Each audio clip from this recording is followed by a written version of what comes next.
Hello, hello everyone. Welcome to another game of Adopted by Retired Adventurers. Uh, so, uh, Two quick updates. The person who was playing Nami uh, decided that this wasn't necessarily the game for them. Nami is going to head home and take care of Amida Malofos, the adoptive mom.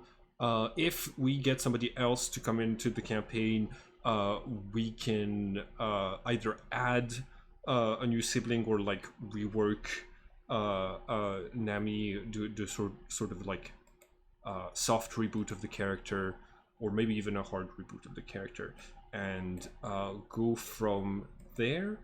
Um, the other thing is I want to try to use. I've started using a lot less images from different artists, and I'm trying to focus on the art style of the original game of Anima. So I'm only going to be using images for those like that are from the original sources. So, for example, the angel person that you saw in the first dungeon uh, um, looks a little bit different now. Instead of having like two large angelic wings in the back, he has one coming out from his leg and another one coming from the top of his head. So a sort of like strange angelic type figure. Um, and yeah, I removed some of the images for now. I will find replacements for some of them. Uh, cool. Where we left off, um, uh, the party was uh, um, like staying over at the hidden university for a little bit. Some of you taking classes, others planning for the next step of where you want to go with your journey. Um, as a new day dawns over the hidden academy, uh, university, all of your characters are at around 8 in the morning. Uh, all of your characters are either woken up by uh, the sort of like telepathic message, or perceive a telepathic message that is being broadcasted to the whole school. You hear in your minds the voice of the headmistress, who says, "Dear student and faculty members, uh, um, today we are going to be working on updating the security measures that failed us 2 days ago and that led to the attack. We're glad to report that uh, um, there were no casualties amongst the students, and that we will be working to make sure that this does not happen again. Uh, uh, and uh, um, as a way to put this terrible event behind us, the school is organizing a trip for the students, a 1 day trip to the attraction park, the newly opened first attraction park in the world, Paradis. Uh, if uh, if you wish to come, students who do not look human will be given illusion spells, and yeah, um, uh, of course you can stay in the school if you so wish. Uh, Also, please, Malifaux's children, I would like for you to report to the office of Professor Zenobius. And the message ends. Where are your characters in the university when this happens? You said that we were woken up, so I'm guessing we were in the dawn. Uh, yes. So you might have, like, depending on whether you'd be awake at 8 a.m. or not. It either like wakes you up at the dorm. All of you have been provided with like individual rooms. The like lots of people come in and out of the university. And it doesn't really have like a yearly fixed schedule. Um, uh, but so yeah, there's always like empty rooms for people to file in and stuff. Maya would be at one of the student rooms wherever the party was held last night. Wherever the party was headed. Held last night. Okay. You are you wake up with a little bit of a hungover. Like a few students are sprawled unconscious around you on different bits of furniture. Some of them comfortable furniture, others not. You you wake up. Make a Constitution saving throw for me, Maya. Awesome. I just leveled up Constitution. Okay, No. 10. You wake up to find that your skin is a deep purple. Cool. I like that. If it's not all blistery, it's just the color change. I It definitely like that. it is just a color change. You remember that like some of the drinks, somebody mixed a couple of potions in with the alcoholic beverages last night, and chaotic results happened as a consequence. Nice. I'm gonna try and later on, just for you as a heads up, I'm gonna try and track down the mixer guy, and I'm gonna ask the ingredients for him so that I can have this changed like a permanent fashion statement kind of a thing. You got it. Nice. That might make you stand out to people like inquisitors. But as long as you're in Lucretia, that shouldn't be too much of a problem. And Yeah, yeah, I'll use it sparingly, like whenever it's not a compromise. okay. Uh, so, which teacher are you going to be talking to? The magical objects teacher? No, no, no, no, no, no, teacher. I'll find the student who was mixing the potions. Got it. All right. Yeah. Make an investigation check to try to like look around the. Okay, they are not. That student. You remember a you remember a sort of like toad-like deep-throated voice accompanied with a reptile-like body who was in charge of mixing the alcoholic beverages. She is nowhere to. She's not around here. When you wake up, you're not going to be able to find her during the morning. I imagine your siblings find you before before you find Greblin. All right, Ari, what is Hawkwood doing? Well, I imagine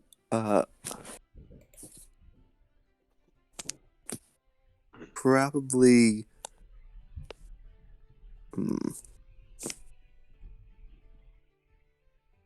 you said there was like a party last night. Yes. So Hako probably fell asleep in some public space and is just waking up now. Okay. You were at the party. Please make a Constitution saving throw.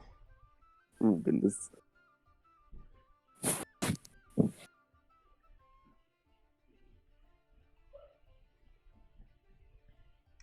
Let me see. What could be a fun?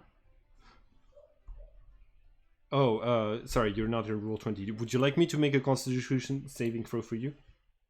Almost there. Okay, take your time. Demaru, you said you were in one of the dorms. Are you going to do something when you wake up? I was probably like just to say at the edge of the bed, stretching after just getting up, and then the psychic message kicked in, and I fell off the bed and shot. All right. And then I'll head to the teacher that it told us to. Okay. All right. Okay. Ari, you have a non-permanent cosmetic change to your character that is similar to what I described for Maya. I'm gonna let you choose. What is that magical cosmetic change on Hawkwood when you wake Ooh. up?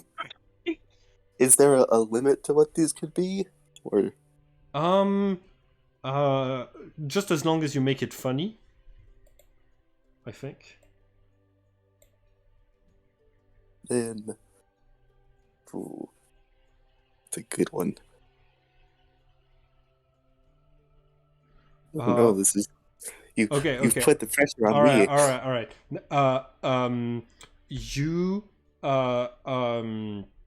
You're going to wake up to find that your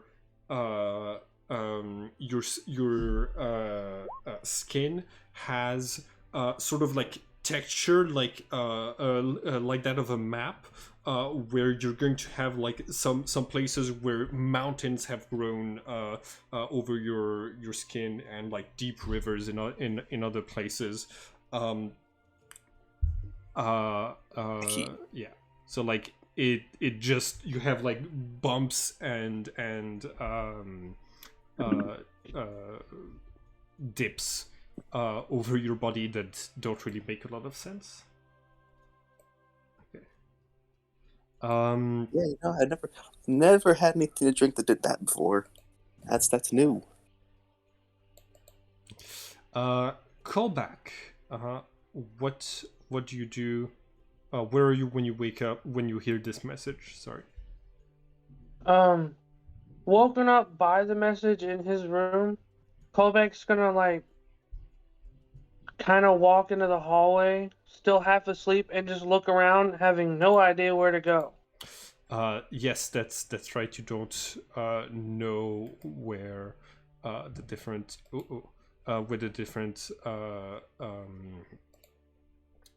teachers' offices are yet. This is a large building. I think you and Demiru like find each other in the corridor, and I'm gonna need a survival check or investigation to try to find your way to the office that you're looking for. Okay. Let's see. I think Callback's first instinct is to head in the direction opposite to where you're supposed to go, but Demiru is able to get you to through the different corridors.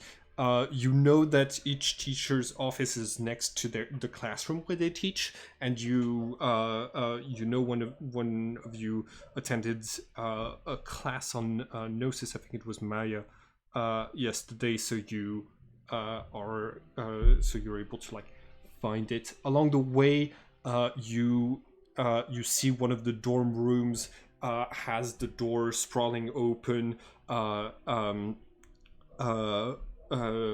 Spilling outside of it is modern toilet paper, bottles of like bottles with alcoholic beverages labels, and other stuff strewn about the corridor, and a few bodies of people who are probably still alive, but who are definitely unconscious right now. And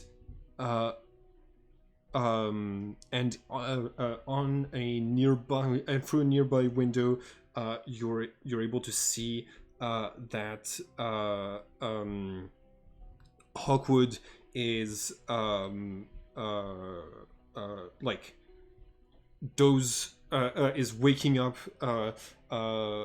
He was laying down at the edge of the public fountain at the center of the school, and you're able to see Maya coming out of the dorm room with a headache and a change of skin tone. So yeah, the party reunites. That really suits you. Yes, I think so too. Thank you. I'm looking for the frog that did this to me. Have you guys seen a frog I anywhere? don't think so. Would I have passed them at any point? You have not seen them this morning. No, you've not seen her. I haven't seen it today. All right, keep a lookout. If you do, let me know. I need to Will do. find the recipe. All right. You arrive at the office of Zenobius, professor of magical ethics, who, as you knock on the door, has one of the like shadow puppets that he uses open the door for you and welcomes you in. I see that your sister Nami went through with her decision to return home. All right. I have a few things that I would like to share with you. We looked through the office where Delacroix was teaching and conducting his necromantic experiments from. We looked through the files. It appears that what he was working on before setting off the trap was to decode an Ibudan's tattoo. Those are sort of like birthmarks that appear on people of that species that are that describe what their destiny is going to be in that life and what the gods desire for them to do. And usually, if they fail to accomplish that task, if they succeed in accomplishing that task, they can become immortal and deploy wings of light as often as they want, and they have a dark version of that if they fail or go against their destiny. I have the translated text here. I don't know if that's very useful to you.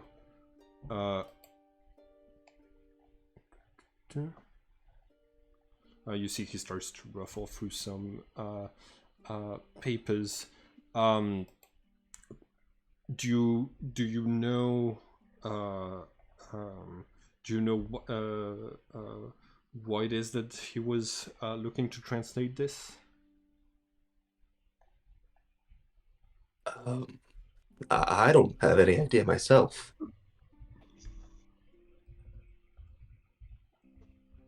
Unless we heard something. Did we hear something about this before? So you, in the first dungeon, there was the body of this angelic person. I just had a different image for him. Who had like a chest piece tattoo with the elaborate symbol that Zenobia shows you. That they were trying to decode so that they could have a better chance of using necromancy on the body, and you found that out through a letter that was left in there that led you to the hidden university and into this trap. Hmm.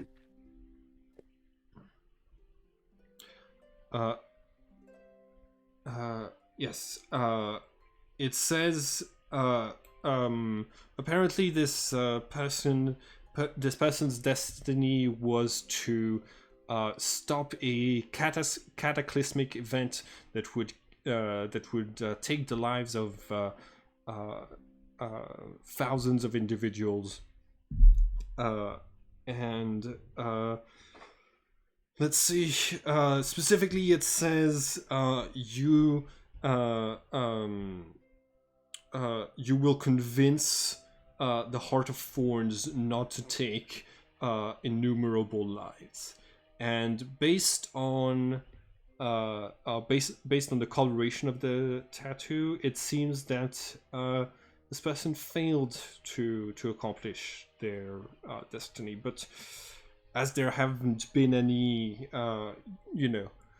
massive genocides in the recent years, I think this must have been a very old angel, very old Ebudan.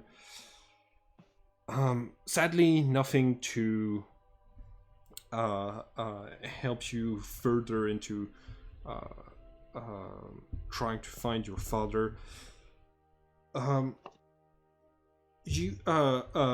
Before she left, Nami told me a little bit about what it is that that you're looking for your lost dad.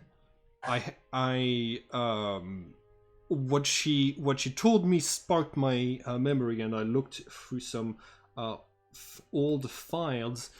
It turns out we had a student here by the name of Richter a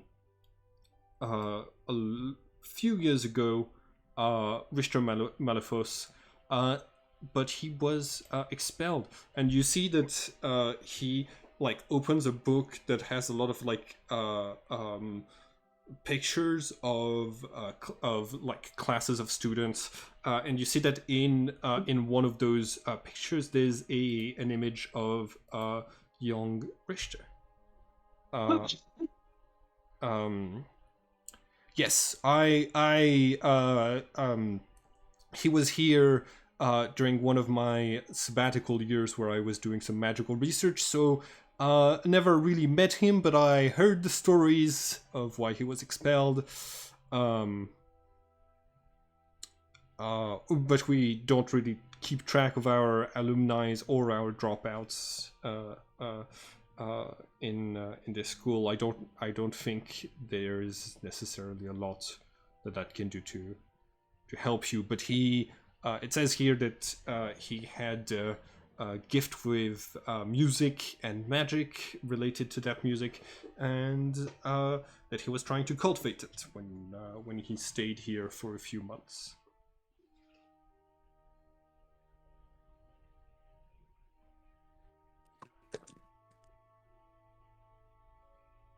Yeah, I guess that's a hint at least.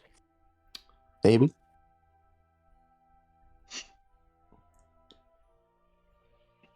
Well, I hesitate to tell you why he was expelled. I don't. It could help. Just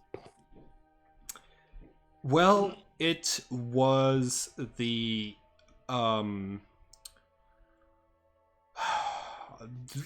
no proof was ever put forward as to his guilt in the matter, but his arrival and shortly after his arrival, rumors started to spread that reached the headmistress, and that in just a few months there was a large number of students that became pregnant.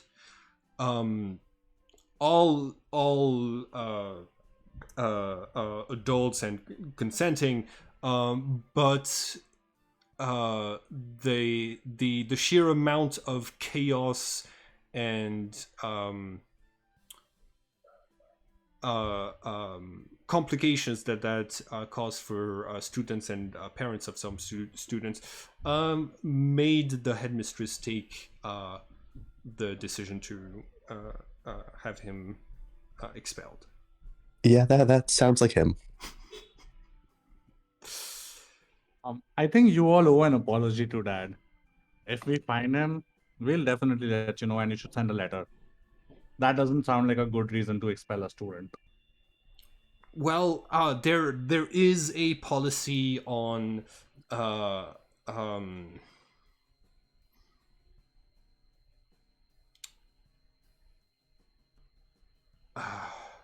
there isn't a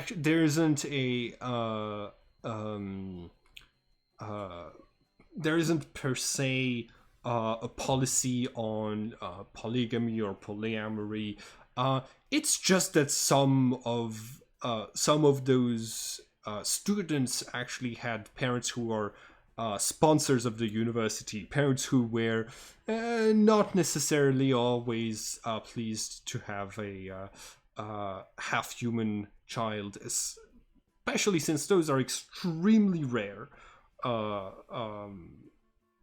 I heard that back in the day when humans and elves cohabited, there was still only one half elf born every 200 years. And your dad managed to get 3 elves pregnant during his stay here. So That's a miracle. We should be celebrating. There should be a national holiday in honor of our dad. Instead, you expelled him. I don't think it's my place to comment any further on this on those events. Yeah, I agree. But I think it is your place to get the apology letter ready whenever we find him. I will consider writing such a letter someday. That's good enough for now. All right. Now, you you didn't necessarily sign registration papers, but honestly, a lot of students kind of stumble into here and don't sign all of the registrations papers either. You count as students if you are interested in either keeping the protection of this place a little longer or enjoying the trip to Paradis. The headmistress is going to provide a little bit of gold for everyone since you'll be going out of Lucretio. You might need to have a couple of expenses while you're out there.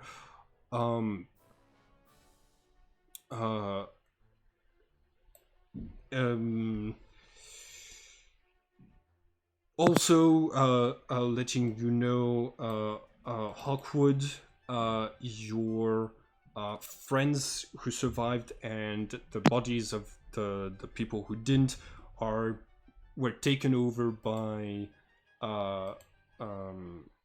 Lucanor's, let's call them secret service. They're a sort of a secret group, like us, dedicated to science and understanding magic. They took them and they're working on trying to keep the 2 friends that are in a state of undeath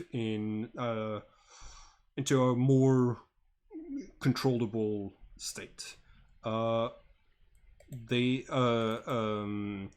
were sent to the capital to do cart at the and if you wish to see them in the future, you'll have to ask for them at the royal palace.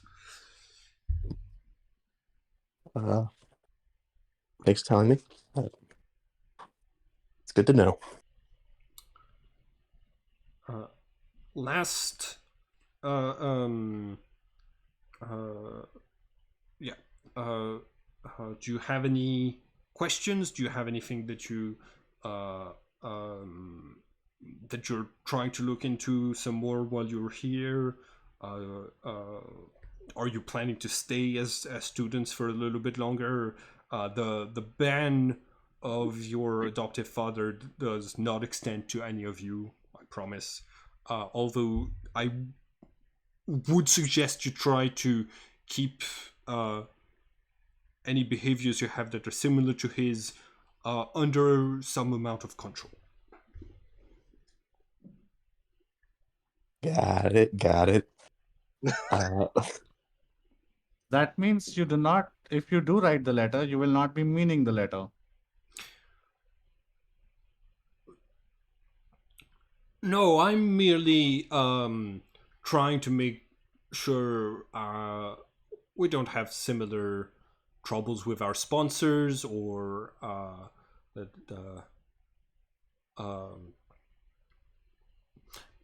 Well, I don't mean it yet.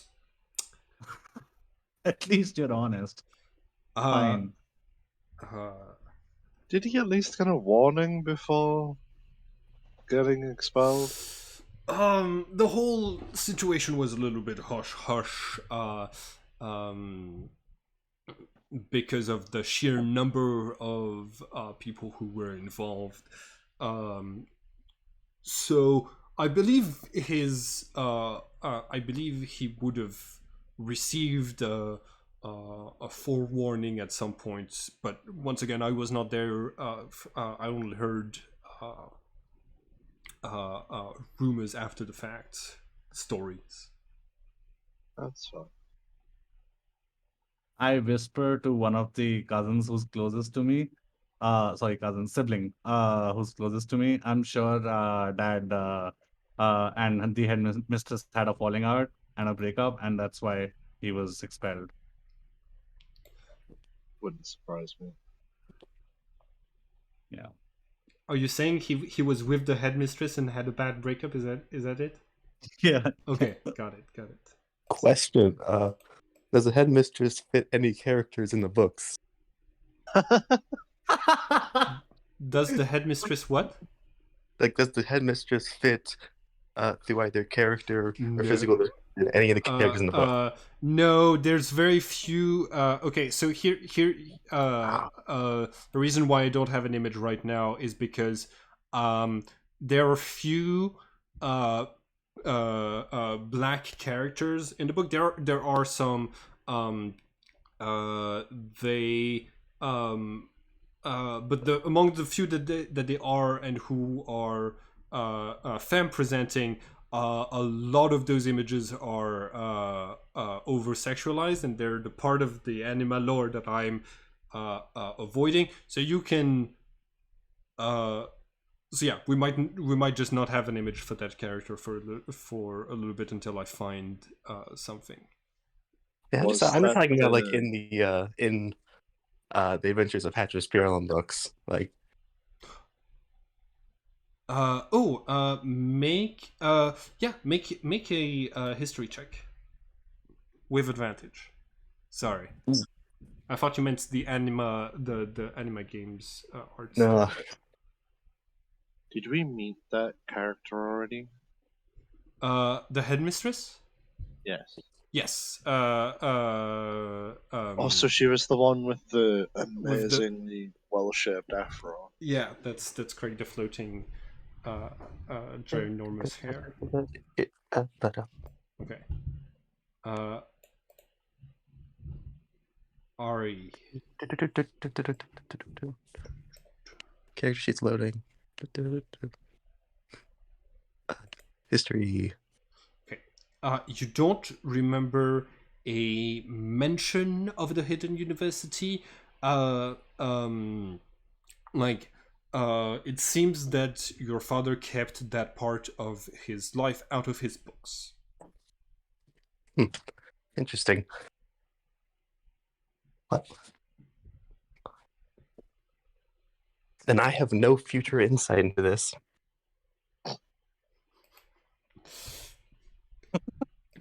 All right.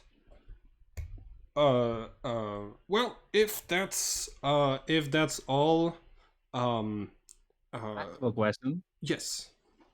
I'm looking for a frog person who can make potions.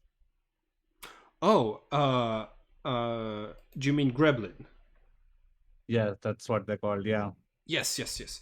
I don't. Her people aren't uh, frog people. So hold on. That's me, the GM, going over to the monster manual real quick to. No, that's D&D's monster manual. Check what their name in canon is. But I think Oh, they're Xenobius anima would. specific? Hmm? Are they anima specific? Oh yeah, yeah, yeah. They are. Cool. Uh, um. So like, there we go. Adopted, and it's in the creatures. If I they come from the yeah, there we go. The Balzac. Uh, um, yeah, they're known as a Balzac. Uh, Mostly extinct race of creatures who worshipped the primordial gods. Really old species. They existed even before humans were created by the gods. But there's very few of them still alive. Most of them on the new continent, hiding from the Inquisition. You know how it is. Understandable. Is there nobody on this campus? There's Greblin. She's the only student we have who is a Balzac. Nice. All right. So I'm gonna find her whenever I get a chance. Uh, uh, I believe that she will be staying here with Professor Bryce Cariot to make the new security measures, where they're going to be making pearls of power so that everyone has one spell slot at least. Should a necromancy event happen like that drained all of our spell slots. That is a good idea. Yeah, but I'm gonna go to the amusement park for sure. Not missing that. Well, then you'll be wanting to speak to her before that. I've all right. If there's nothing else, I have to get started with my morning meditations. Have a nice day. And he is going to, with a wave of his hand, open the door behind of his office and gesture you out. Yeah, and just as I'm leaving, I'm gonna wordlessly draw out a sheet of paper or papyrus, whatever it here is, and pen or something, and leave it on their table. I'm Okay. just gonna leave. All right. You can write in chat what it is that you wrote, and yeah. Okay. What does the party do now? Callback. Am I muted? Callback is going to walk out in the hallway and just wander around looking for a kitchen, trying to follow his nose, like looking for like the cafeteria. Nice. Roll another survival check as you meandered the halls looking for. All right. I will give you advantage because it is currently breakfast time, and it is easy to hear where a lot of students are massing, especially for breakfast. So with that 19, you are able to find this large hall that looks like a wide repurposed church, but just isn't like completely cross-shaped. It's more like a gigantic hall. Yeah. There's like of 10 long tables in 2 rows of 5, and where students can sit, and there's a sort of like open buffet sort of thing going on, with like a lot of different dishes that are placed in sections seemingly to correspond to the needs of different students based on their species or their diets and stuff like this. So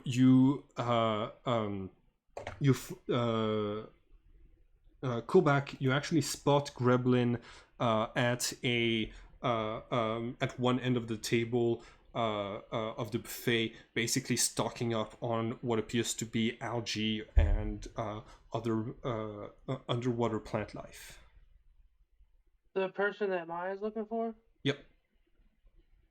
Before getting my food, I will go up to them and let them know that my sister's looking for him. Oh, all right. Well, oh, is that? I see her. That's her over there. Did they say why? Am I in trouble? She wants a recipe so she can stay purple. Oh, yeah, yeah.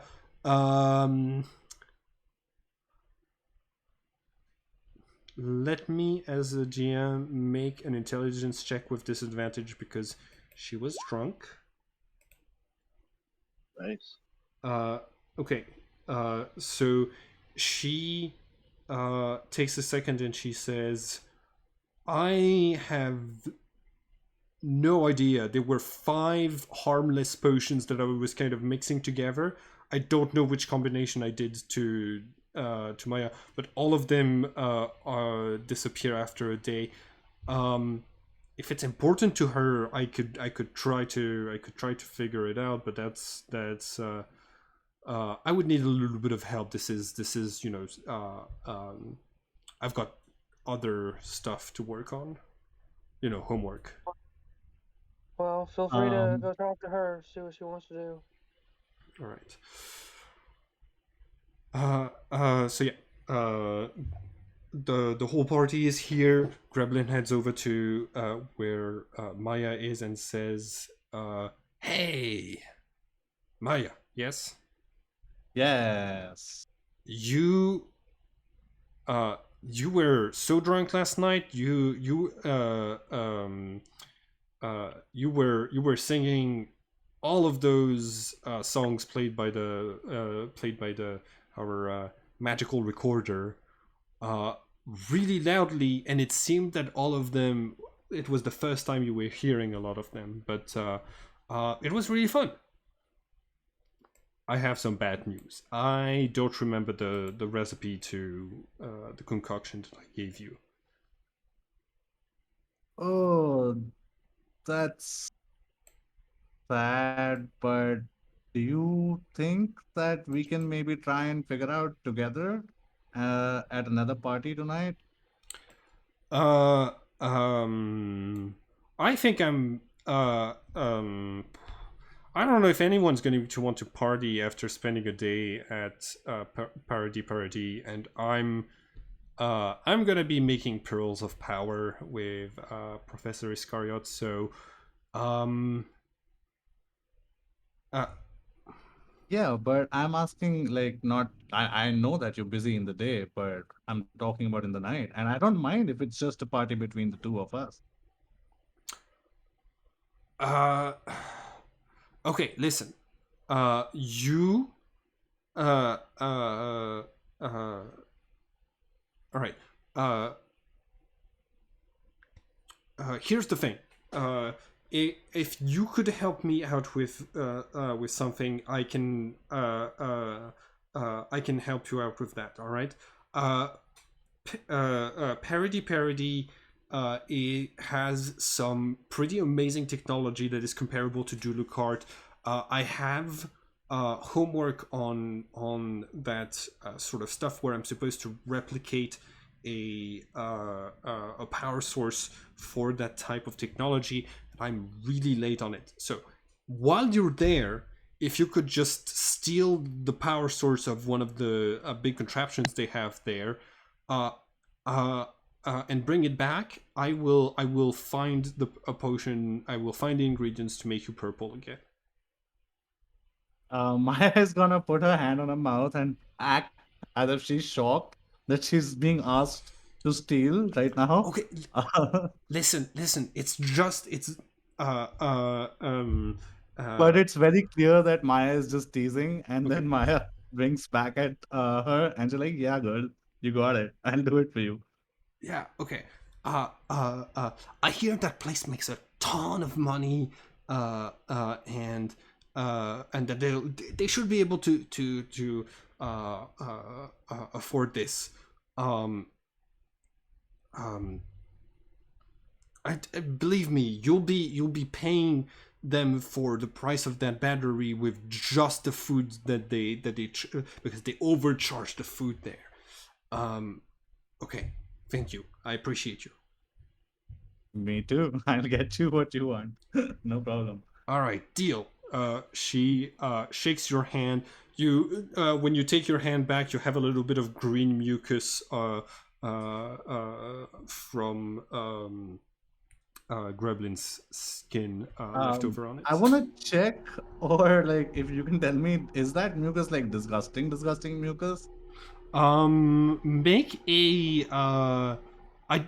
you can figure it out by like observing it. Make a Constitution saving throw. Alright. It smells a little bit bad, but and it tastes really sour. But it doesn't seem to be dangerous or like terrible. Okay, all right. Okay, so that's Maya. All four of the siblings. I imagine you're getting breakfast. Kolbak makes an absolutely massive plate of food, worn out from the last few days, and sits alone eating. Okay. What are y'all going to do with the rest of the like breakfast time?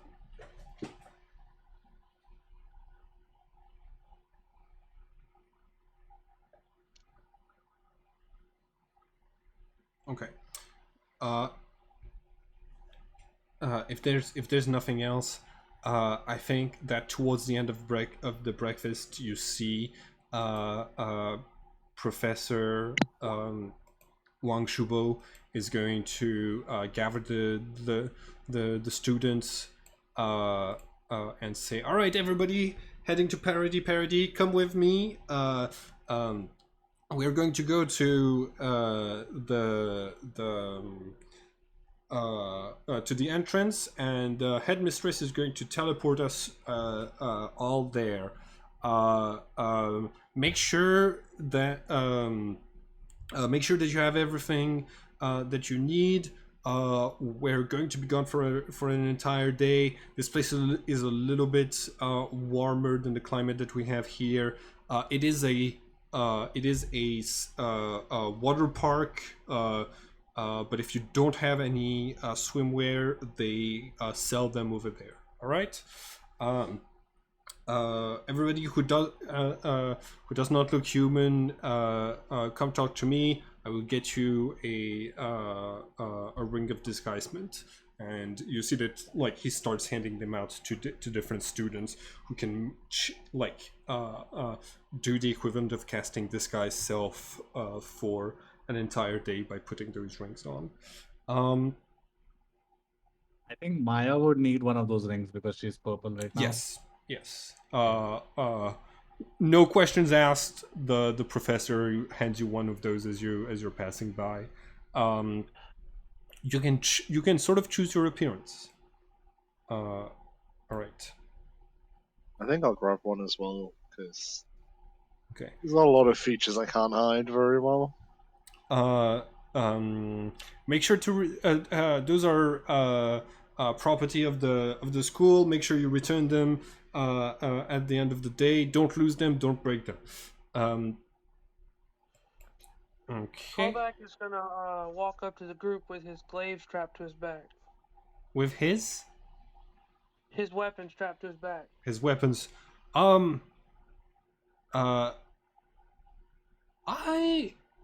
don't know if we'll be getting teleported in, so we shouldn't have too much of a problem with security, but try to keep those in your sheaths, all right, young man? I just kind of look at him. All right.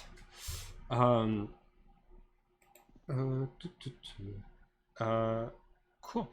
Are all of you going? Ari. Yeah, why not? Okay.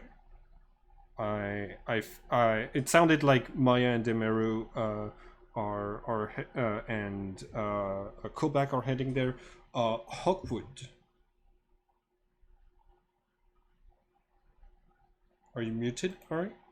Yeah, you're muted. Yep, I was. Yes, I'll go be going for sure. Okay.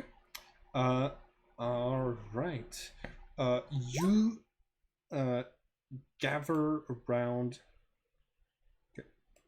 Maya joins Kobak for breakfast, and Maya looks like the most appropriate human similarity of the Gremlin. Okay. All right. Gremlin is staying at the school. Yeah, I'm gonna make sure that Maya looks like that. She's gonna walk Okay. around back and forth in front of the Kremlin before she goes. Like a human version of Gremlin. Got it. Yeah.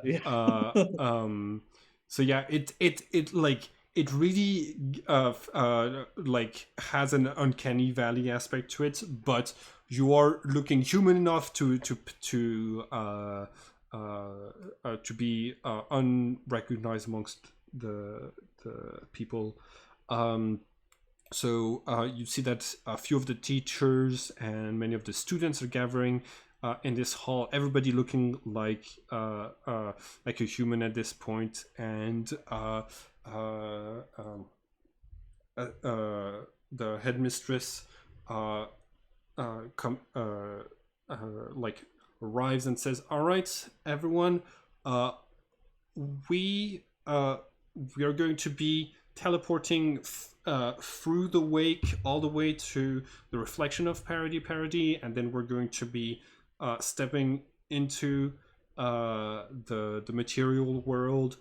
I need everyone to be on their best behaviors, avoid doing magic or using supernatural gifts while we are among some humans. Don't take off your disguises if to the best of your ability, and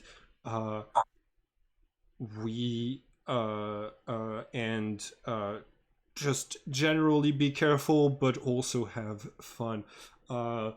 This should be enough, I think. You see, she starts to hand out bags of coins to everyone. And you get a little. Each of you gets a little pouch that has 50 gold in it, like huge sum. Nice. Okay. Demeru turns the ring on her finger and takes on the appearance of an old depiction of a strong man, bald with a big mustache. Love it. All right. Incredible. Okay, everybody write that you have a purse with 50 gold in it, and all right. You see the headmistress cast this sort of like complex incantation. Runes appear all around you, and with a bright flash of light, you all disappear. You are going to appear in the wake on what appears to be like this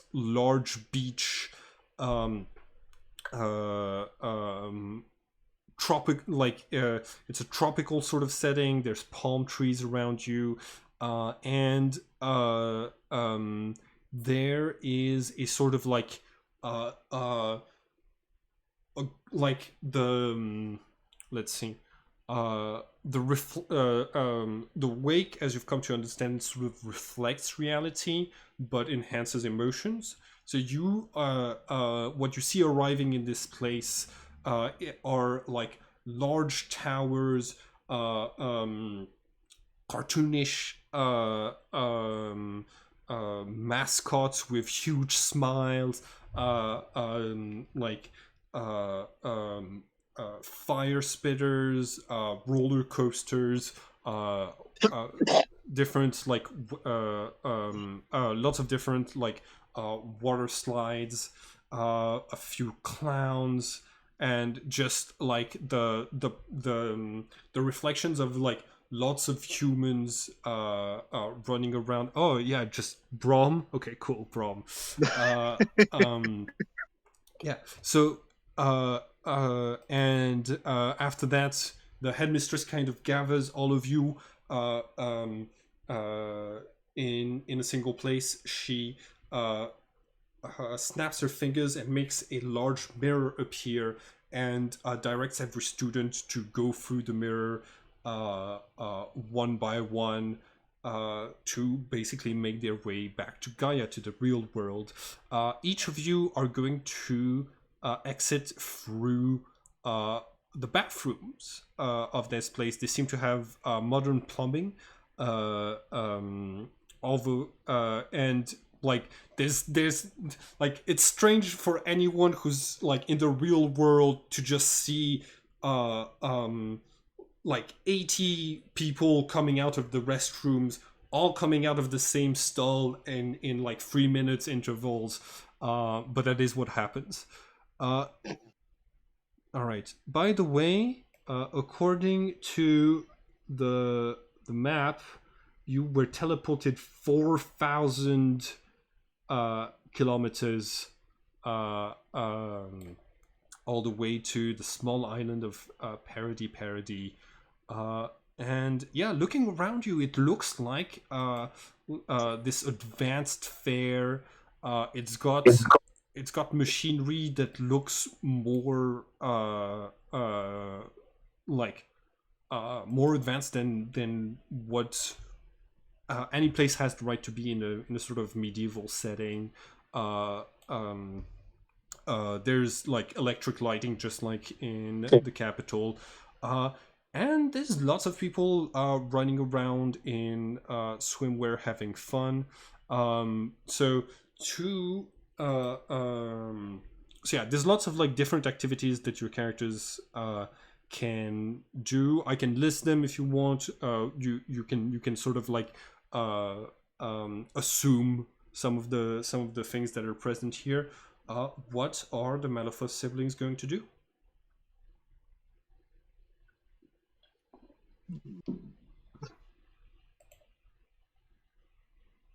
Maya is going to take the most dangerous looking ride in the Okay. entire park. Yes, for sure. All right, the most dangerous ride. Got it. Cool. So you there's going to be like advanced waterfall rides where you're basically in what appears to be like a cartoonish log, but that has like extended security and like things to go over your head, seatbelt and everything.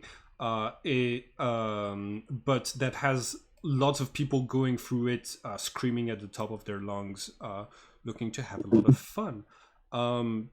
Everyone who goes on that ride, I'm going to need a Constitution saving throw. It's just a difficulty of 8 to not release your breakfast. Maya, you release your breakfast. Oh my goodness! Oh no! Oh no! Oh, this red great. Oh, the Malifaux. What a family. Oh my god. uh, and it looks like Kobak hasn't rolled, so it's like Kobak is the only one who doesn't go on the ride, and just gets like sees the projectile vomit hit the stands. Cool. So yeah, you're all sort of hungry and feeling a little bit sick after that experience.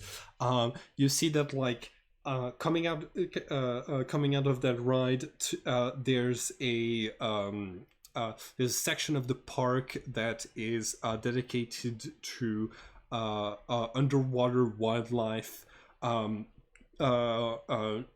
in front of you, you see that they're making announcements for a swimsuit competition, and you have food stands and more water rides to your right. So yeah, where are y'all going to go next? I enter the swimsuit competition. All right. You so Demeru, as a strong man with a giant mustache, you actually fit in the competition really well. You see that the announcer explains that basically it's like mostly members of the staff who were not pressured into doing this, who are able to take part, and a lot of them are doing this. That makes it suspicious. And a lot of them are doing are basically showcasing the different swimwear that the park is selling, and the public gets to vote on them. It's mostly male presenting people who are up on the stage. So you're going to see.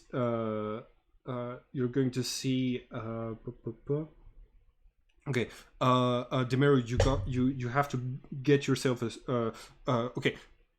You could have the swimwear that you want thanks to your Ring of Disguise self. Or you can buy one of the ones that are available here. It's just that because the ring is an illusion, it might not fit your actual body. We can do something where you basically find something that fits your real body, and then the ring kind of makes it look good on Demeru. You can see that there's very little sexualization going on with the swimwear. At least there's not a lot of like stuff like that associated with this place so far. I'm just gonna use the ring. Okay. When I took on the form, I'll have had the short-sleeved, short-legged. Yeah, the old school. Got it. Love it. It'll be like black and white stripes. All right. So, you're going to see. All right. You're going to see two people who are with the school. With the school, who seem to be part of the security detail for the students, are taking part in the competition.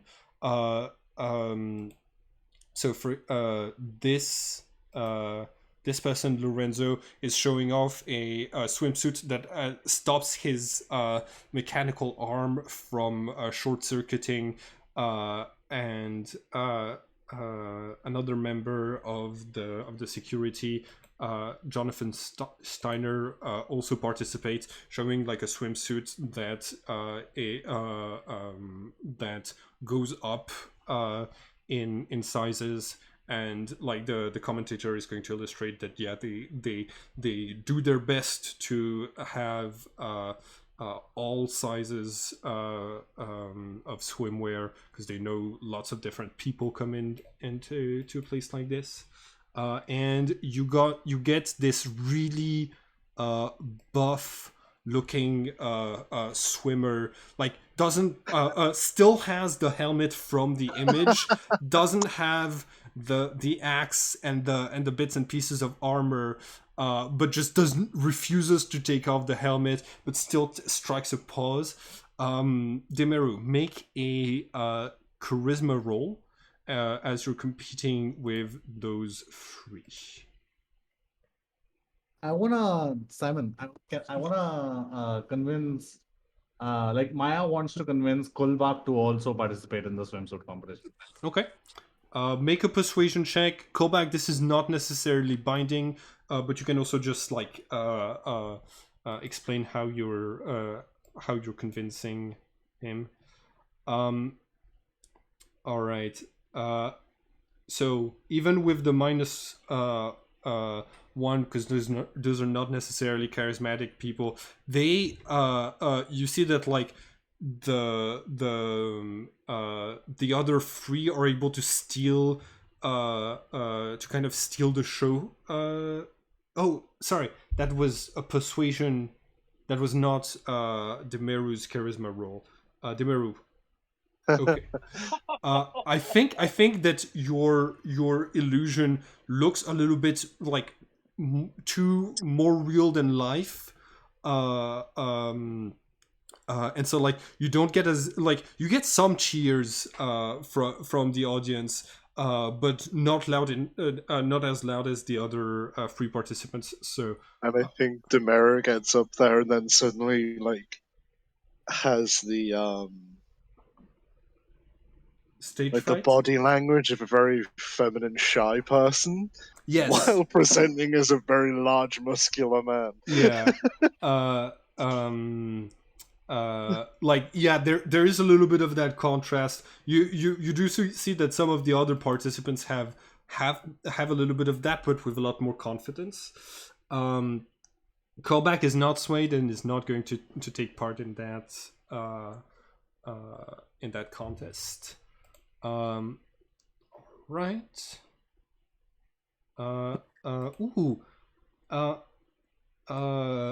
Callback.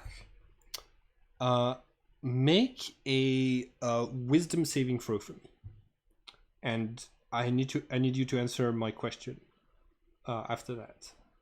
After you make the roll. Okay. Is Callback having fun? Callback's the type of person where he's having fun if other people are having fun, but he's always worried about keeping his siblings safe. Okay. And anytime he's been outside of the house, his life has been in some way in danger. Yeah. Especially with him being Nephilim. So he's not used to being around huge crowds of people and not having to worry about somebody attacking. Yeah. All right. Make a perception check for me. Callback.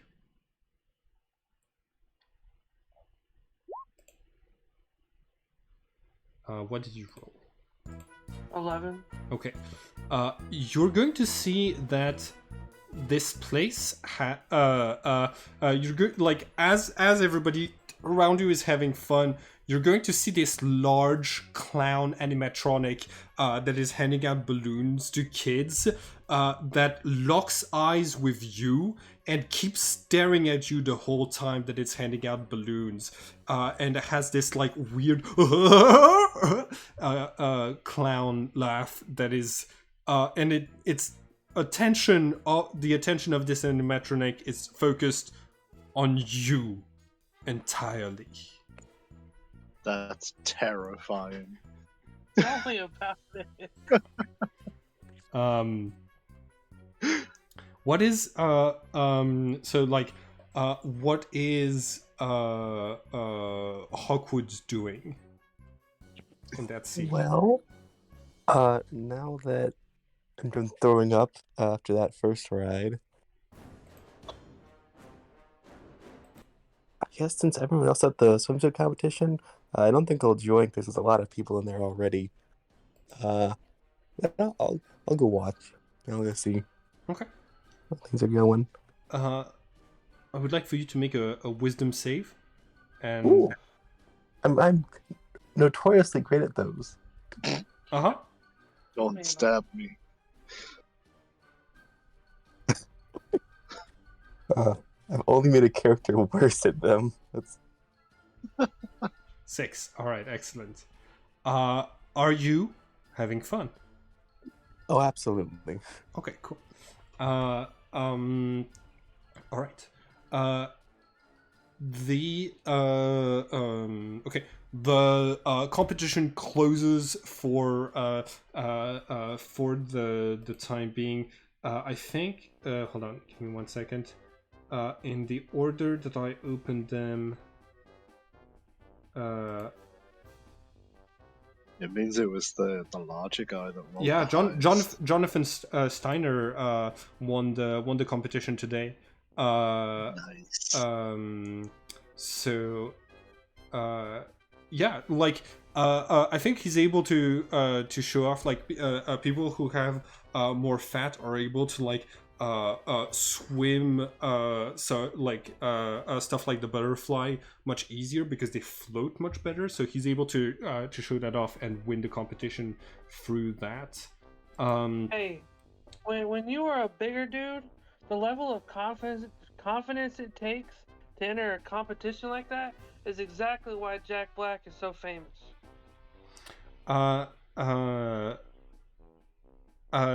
Like I know that's a thing that lots of people have who experience fat phobia have difficulty with. That's kind of why I wanted to like include a character and show in this magical setting there is also the option for, you know, inclusive swimwear that many real world places don't have as much as they should.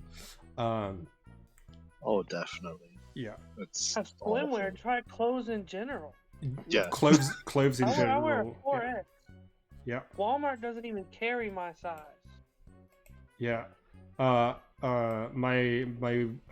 wife is a body positive activist. Sorry, fat positive activist, and yeah, we have stuff like that happen to us.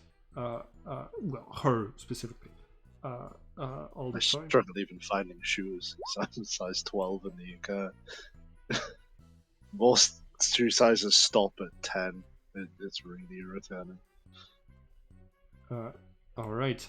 Callback, you are offered some cotton candy by Maya. Cool. Callback's gonna look at it and be like, "You want me to eat clothing material?" Yes. Try it. Please. Have some fun. Before the clown comes back. Like you there's a nearby splash of water from one of the rides that comes onto the cotton candy, and you see that like half of it shrinks in size upon contact with the water, but you still have half of it. Callback will take a small bite of it Okay. It and tastes instantly very fall in sweet. love, and the rest of it is gone. Hell yes. Cool. Ow. All right. Where is the party going to go next?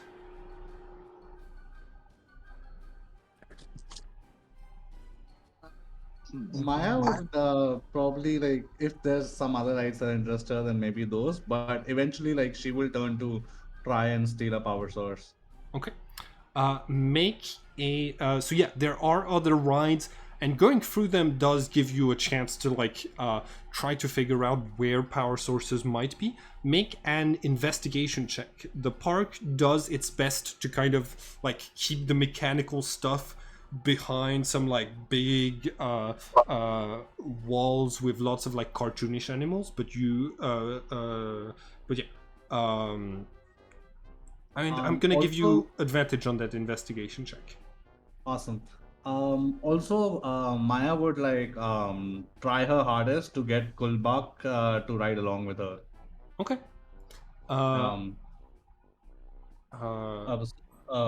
Persuasion roll, or Kulbak, are you straight up coming or not? Callback is keeping his feet firmly planted on the ground. All right, here's the persuasion check. All right. Oh, Yeah, callback seem like, despite the fact that you seem to be very persuasive, callback seems to be very grounded in that moment. Make the Alright. okay. With the investigation check, I think you kind of like you wander around. You're starting to like do your best to scout for a power source. You kind of lose track of callback. Like looking around for stuff. At some point, you look around and he's not. He's nowhere to be seen. What are Hawkwood and Demiru doing? Oh, I had advantage on that, so I'm just gonna reroll on. Hakon wants to find a. Is there anywhere there's music going on? Yeah, there are loudspeakers that are projecting this music that I'm playing. The sort of like clown-ish music. There, but like, there's a water spectacle with like some dolphins and other creatures that has its own music. Okay, I'm definitely going there. All right. You're going to see that like you are guided through this like underwater tunnel that is made out of like apparently very resistant glass that goes into the ocean and into like a large dome that is on the seabed. And from the inside, you're able to see all manners of fishes swimming around, and some of them doing tricks. And none of them are in captivity, like they are in SeaWorld or stuff like this. But instead, they're free, and the humans are viewing them from the protection of a glass bubble. It has its own like nice serene music playing in this place. Okay. And all right. And Demiru. I'm gonna try and sniff out, see if any of that metal exists here that Oh, Icarus gave me. yes. Make a survival check. Okay. Callback. I need you to make a dexterity saving throw for me.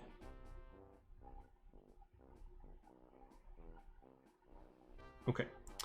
Demiru, you catch a whiff of it, but it feels like sort of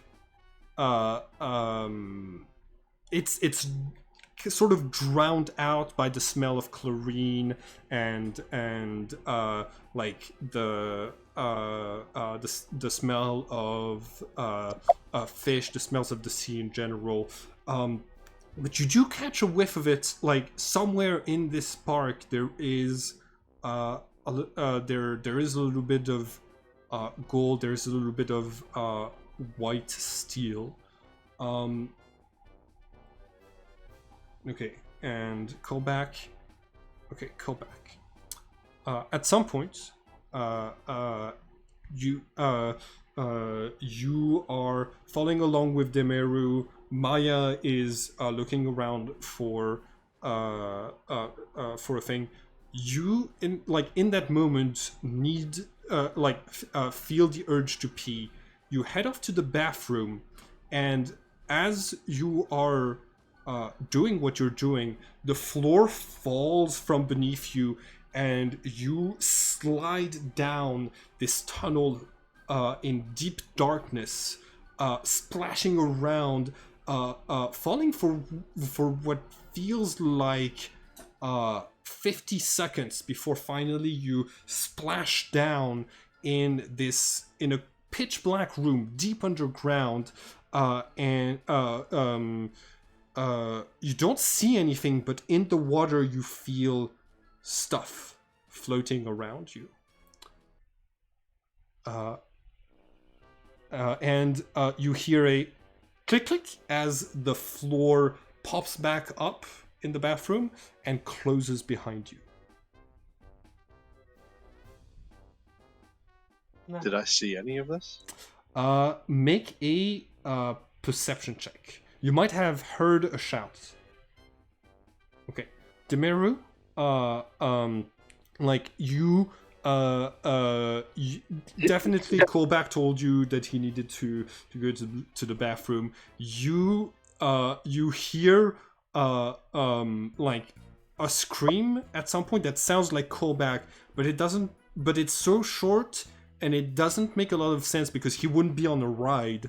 So you like kind of dismiss it, and it's only when 10 minutes pass and he doesn't come back that you start to get worried. Do I see anything? Because I do have dark vision. You have dark vision? All right, excellent. Yes. You see inflatable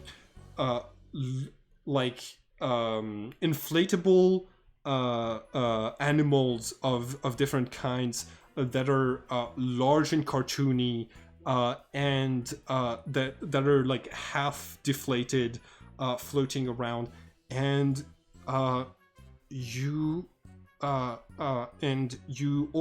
also able to see that there is a sort of like tunnel leading up out of the water that you can walk on, and in that tunnel there is a humanoid shape standing very still. You're only able to see the outline, and it's in like shades of gray, but the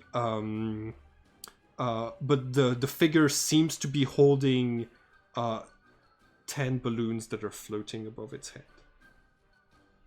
Okay, I'm not. Are we in it? Is that what's happening right now? Am I about to fight Pennywise? Maybe. I can't. I'm not. I'll walk towards the figure. You'll walk towards it. Okay. Yeah, with my hand on my glaive. Oh yeah, because But I haven't drawn it yet. you took your weapons with you. Sure did. You hear a voice coming from the silhouette that says, "Are you not having fun?" You're about to not have fun if you don't let me out. That's not all right. Everybody has to have fun here in Paradis. Tell me, what's fun for you? Chopping up clowns? Sorry? Chopping up clowns? Chopping up clowns? Alright! Catch me if you can! And he turns around and starts to run in the corridors, in a series of corridors, and like kind of like leaves your line of vision. I'm just gonna start walking around trying to find an exit, completely letting him do whatever the hell he wants to do. Okay. You got it. Cool. I'm gonna go back to the rest of the team, if that's all right. If that's all right with you. Demeru, you've noticed something is wrong. Kobak is missing. Maya, you lost track of him, but you haven't found a power source either. Hawkwood, Hawkwood, you said you're having a look at the at all of the undersea creatures. You hear this nice sound as a whale passes nearby and has its like low singing, humming voice that actually gives you a little bit of inspiration for potential music or spells.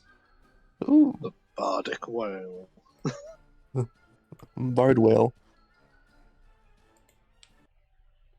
Oh, I forgot something really important. I'm sorry, y'all. Was it the space table? it was the swimsuit provided to the little local fire lizards. This little creature participated in the swimsuit competition, but Oh. did not win. I don't think. But How could they not? But they're so cute. but yeah, they have stuff to accommodate pets as well, including those who emit flammable gas out of the holes in their tail. Yeah, totally not Charmander. Totally not anima version of Charmander copied and pasted. Yeah, for sure. For sure.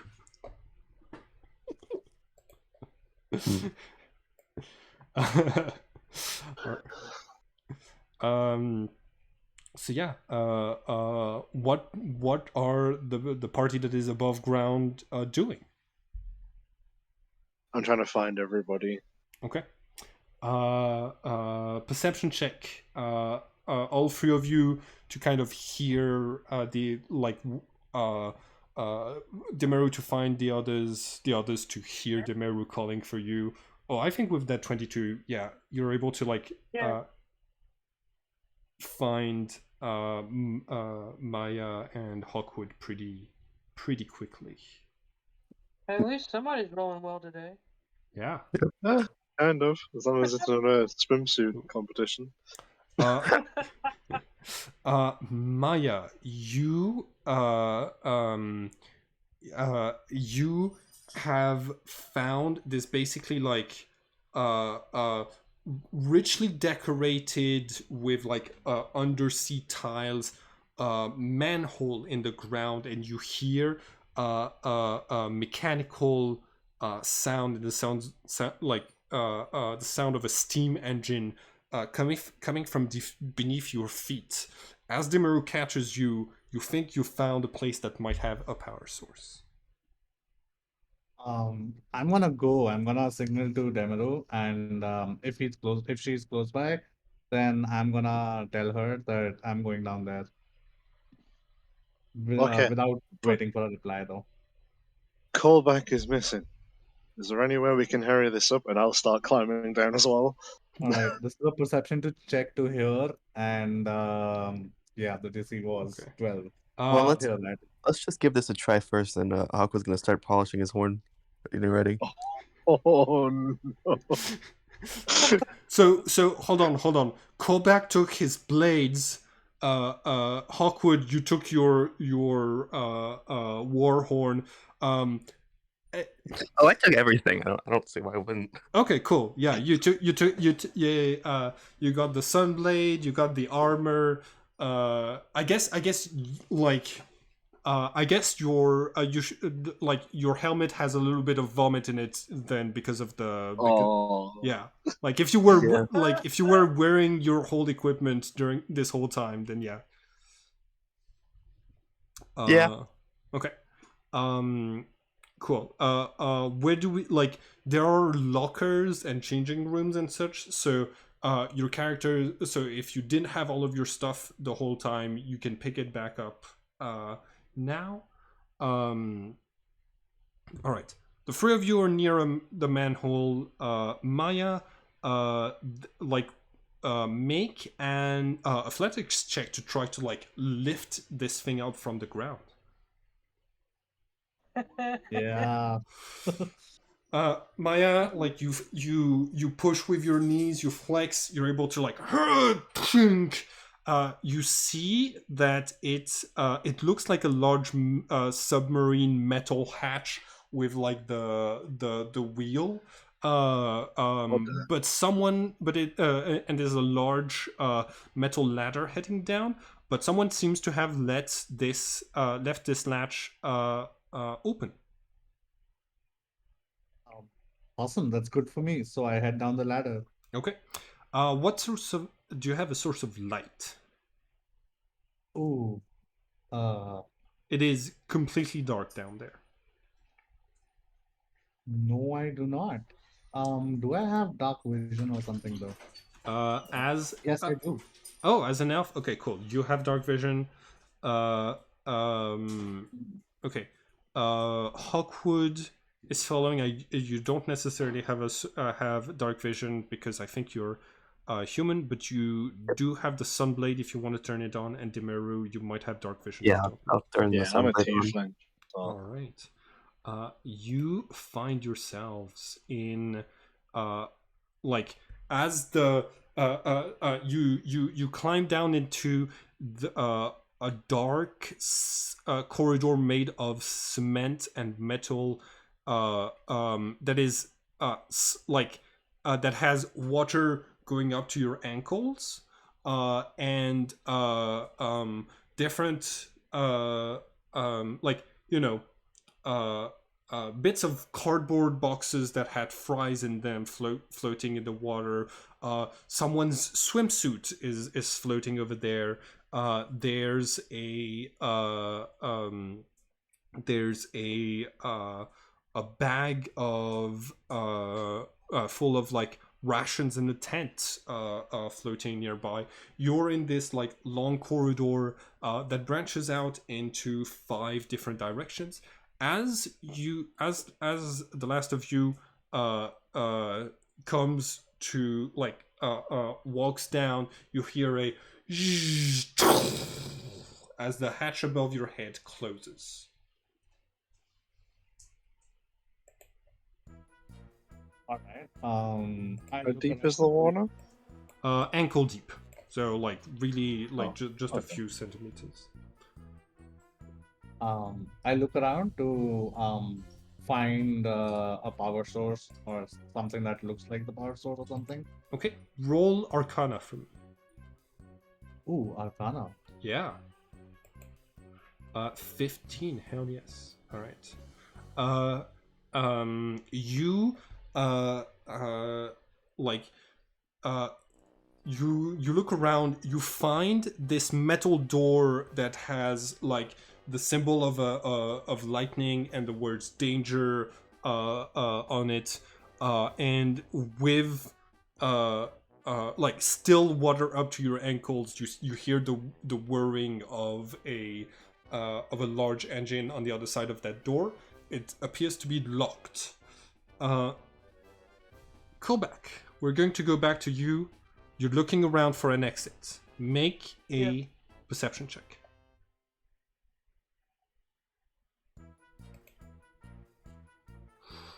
Okay. All right. Okay. I need so. Okay, cool.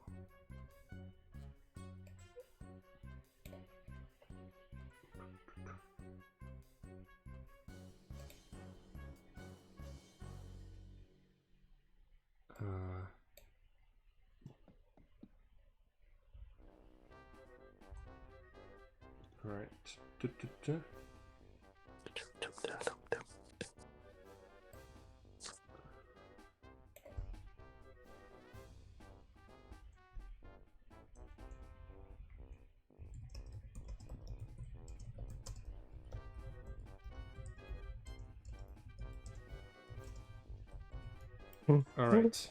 Sorry, I'm done writing this real quick. So, that means that unfortunately for you, Callback, you are in that moment surprised. Okay. You get ambushed by a different what appears to be a large animatronic of a dolphin is creeping around one of the corners as you look for an exit, and as you walk by, is going to like run towards you and try to stab you twice with a large needle. So I need you to make a what's your AC? Callback. 16. 16. Okay, so I think, yeah. During its first turn, the assassin has advantage on attack rolls against any creature that hasn't taken a turn. So both of those are gonna be a hit, and I need you to make a Constitution saving throw for me.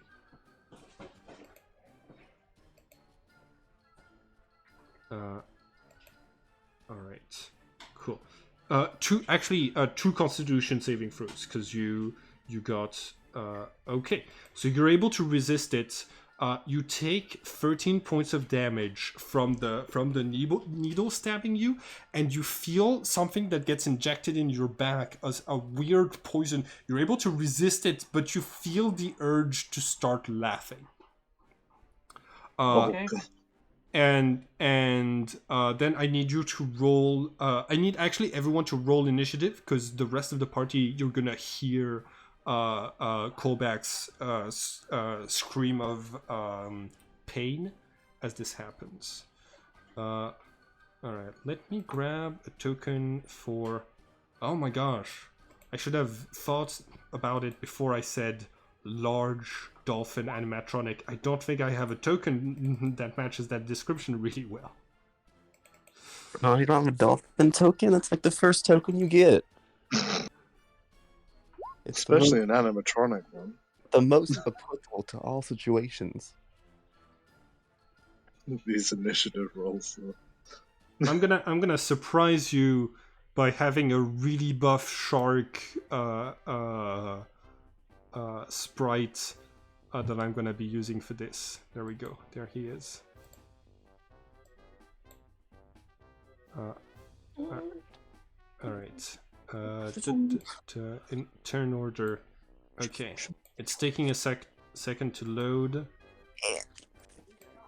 Forgot to click my token. Yeah. Let me just. I can add a turn for you. What did you roll, Callback?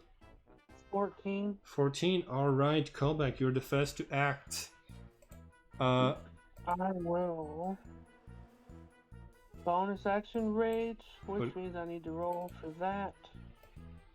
Okay. I'm gonna call for a short break. All right. Break's over. We're back.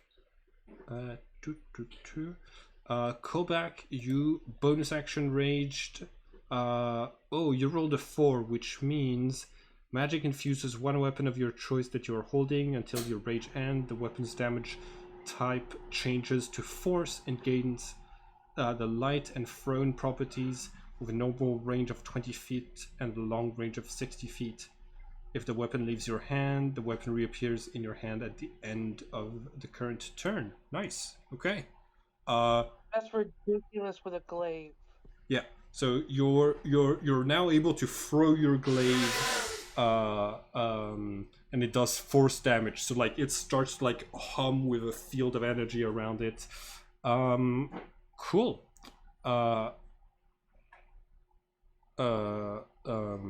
And as your action, I imagine probably an attack. Oh yeah. Okay. Did you have? Is there a particular reason you had advantage? I used reckless. Oh, reckless attacking. Hell yes, that hits. Roll your damage. I forgot to turn on rage, so add 2 to that. Add 2 to that. All right, so that's 13. Cool. All right. You tear off the blue lever that has like cotton and beneath it, revealing the mechanical joints of the animatronic. It is still in fighting condition.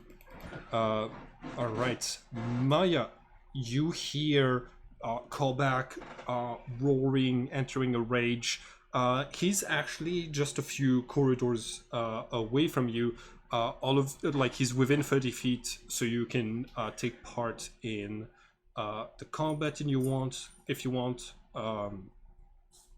But yeah, there's also the metal door in front of you. What do you want to do? Yeah, no, siblings in danger. So yeah, gonna help. I can see the assassin the two assassins who There's struck Kulbak. there's only one large dolphin animatronic that is really jacked that is in the fight right now against Kolbak. So when you run over, there's only one enemy that you can see. All right. I'm going to shoot my light crossbow at them. Okay. Uh, uh, oh no! Look what you've done! There's other people who are unhappy now. It's all your fault. Um, uh, Uh, that's what the and animatronic says at Kolbak. 12 points of damage. You're able to hit it in one of its, in what appears to be an eye, right where the brain should be. It does. The animatronic is still moving, but yeah, you do a decent chunk of damage. I reply with my bonus action. I throw my dagger and I reply, I am having fun throwing this dagger at you. Okay. That's just one damage. No sneak attack. Just 1 point of damage. Got it. It kind of like plings off, doing a scratch to the metal and the wiring. All right, Hawkwood, it is your turn. Aha. Okay then. Just gonna draw my longsword and the sunblade, and I'm gonna start swinging. All right. It's gonna be Can you dual wield longswords? I can. Oh, nice. Okay. Yeah, I have the dual wielder feat. Nice. Oh yeah, because everybody hit level 4. Sounds good. Make your attack rolls. That's for the sunblade and that's for the longsword. Oh yeah, both of those hits. Nice. You see the animatronic goes, oh, there's more. It's all right. We've got happy juice for everyone, and it reveals that it has like 10 of those needles with golden liquid inside of it. Oh, All no. right. I don't know what the laws are here, but I am suing somebody. You This is not like, good. first attack, you slash off its arm. Second attack, you hit it in the chest where where the computer appears to be, and you destroy it, and it falls to the ground, splashes into the water, and kind of like electrocutes itself until it is just dormant and and like smoking from the short circuiting wires. The whole time you hear the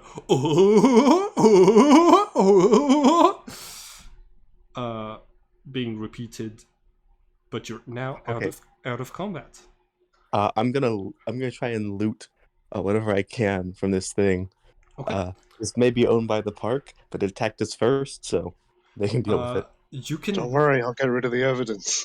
You can write down that you have 5 needles with golden liquid inside. You know, I'm just imagining we flash forward 24 hours later, the whole park is just on fire. You seriously can't go anywhere without wrecking it. Now that's And they attacked me. Yeah, that's a good comedic beat. Is you flash forward 24 hours later, the whole park's on fire, but then you go back to us, and we get through this whole thing without starting a fire. yeah. Just inexplicable. Maya, make an Arcana check. It's gonna be a difficulty. Oh, I was about to say 15. You hit it exactly. So you dig through the cotton and the lever around this thing. You're able to see that miraculously the processing engine, the computer, got hit. It was right next to the this thing's battery. The battery is still intact and stable. When you like when you take it out, it immediately looks more advanced than like this looks uh um this looks like uh um really advanced technology, like even more advanced than what we in our world have in the modern day.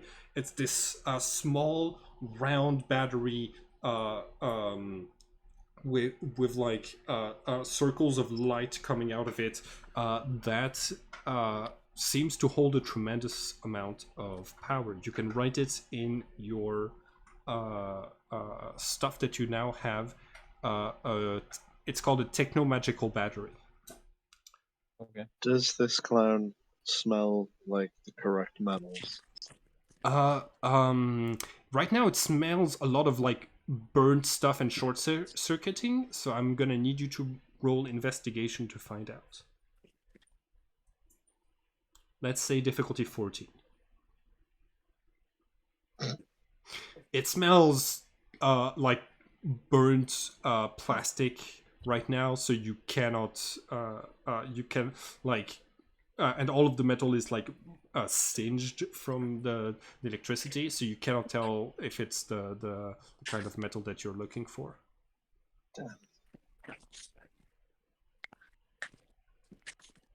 By the way, you do not hear any of the sounds of the park above your head. This place is completely soundproof.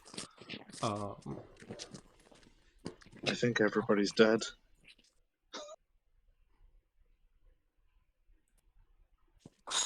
We should head out now. I got what I wanted. Should you put it in the bag of holding so it's not detectable? Yeah, that's a very good idea. I give it to Kulba. All right, Kobak. Nice. You can write you have the battery in there if you want. I feel we should investigate this place. I mean, this is an obvious adventure hook. I mean, these are all mental things. So if you want to investigate, I'm in. I will help you, I guess. All right. All right. You have like the corridor that you're in has 6 different corridors that exit out of it. Some of them have doors, others don't. And it has this like sort of like submarine look to all of those doors with like latches and water valves and such. You don't really have a sense of like direction, so how are you going to get? Are you just going to wander around? I mean, we're in like sewers, right? Yep. Yep. Well, you're like, it doesn't smell like sewers. It doesn't have like pee or refuse. It doesn't smell bad. It seems more like It's just a a weird flooded engine room, or like back like you know, the like I say staff let's just- corridors. Follow the pipes. You know. Okay. Do the doors have windows on them? Like Some of them have glass that allows you to see through them. Although there isn't any sort of like, none of the electric lighting is turned on. yeah, but I have dark vision, so I can go around and check out if I can For sure. spot something through the window. Make a perception check. Hell yeah, 24. What are you looking for? Anything unusual, or I think since I was following Hawkwood, I think I was helping Hawkwood. Okay.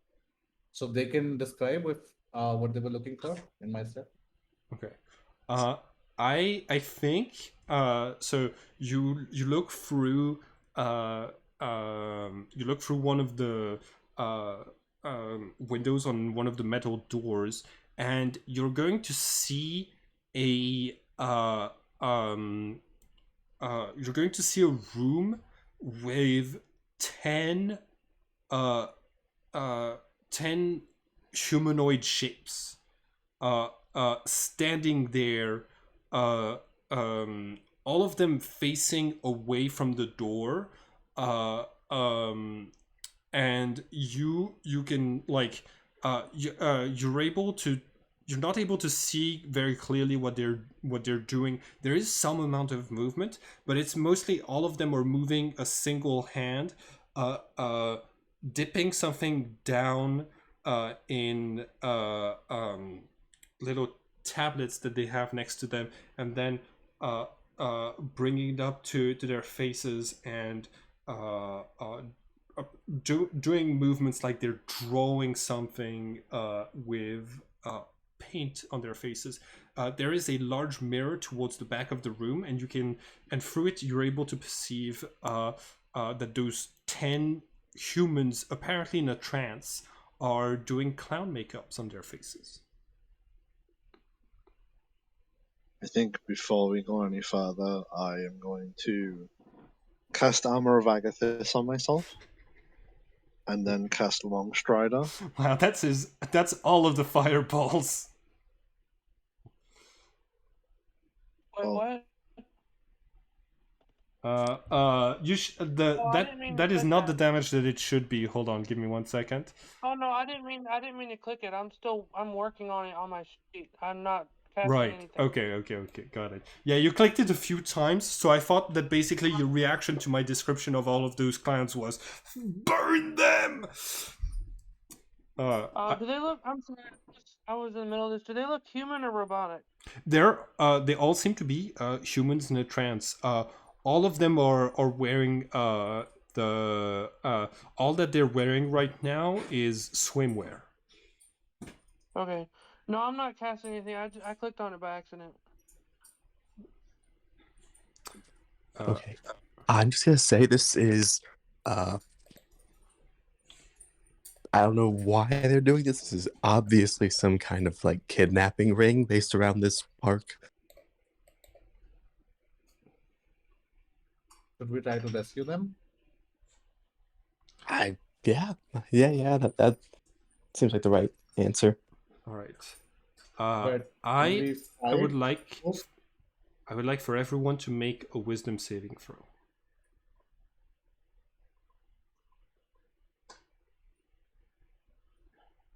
I don't think you have advantage callback, so that's I mean, forgot to turn it off. right. So it's still a 9. Sorry, what?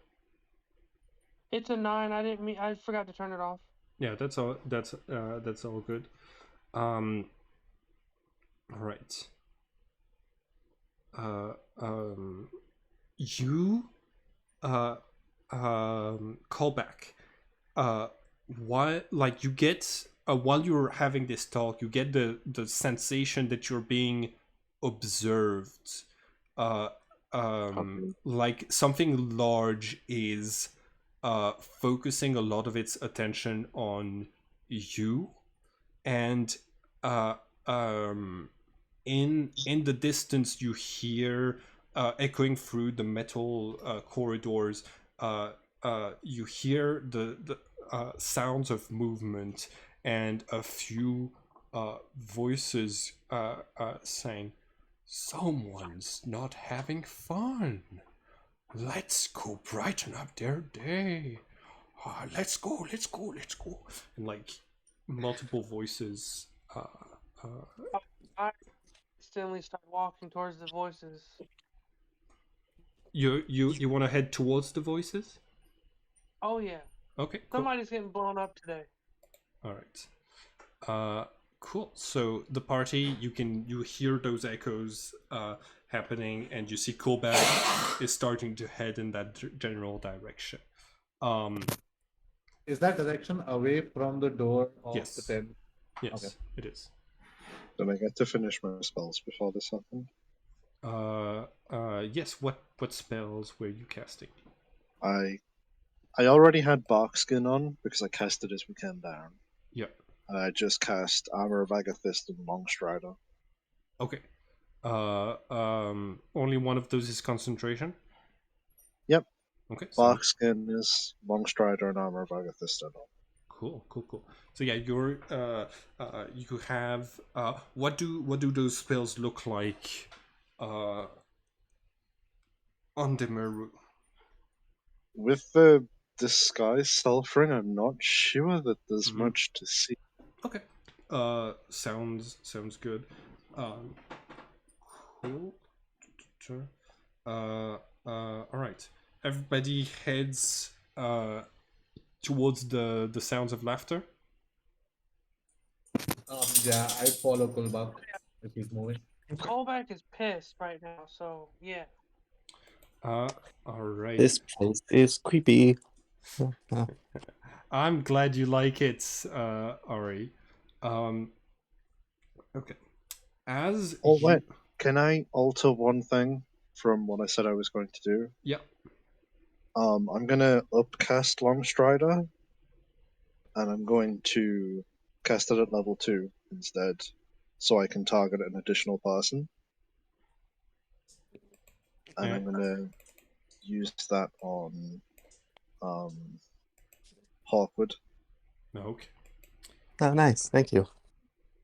Sounds good. Uh, That's my speed, right? Yep, yes. ups your speed by 10. Oh, nice. All right. Uh, I can zoom. you turn around a corner and you find yourselves in front and you like you turn around the corner and you find yourselves in front of someone looking distressed with a torch in her hand. You recognize her as one of the students who came here with you.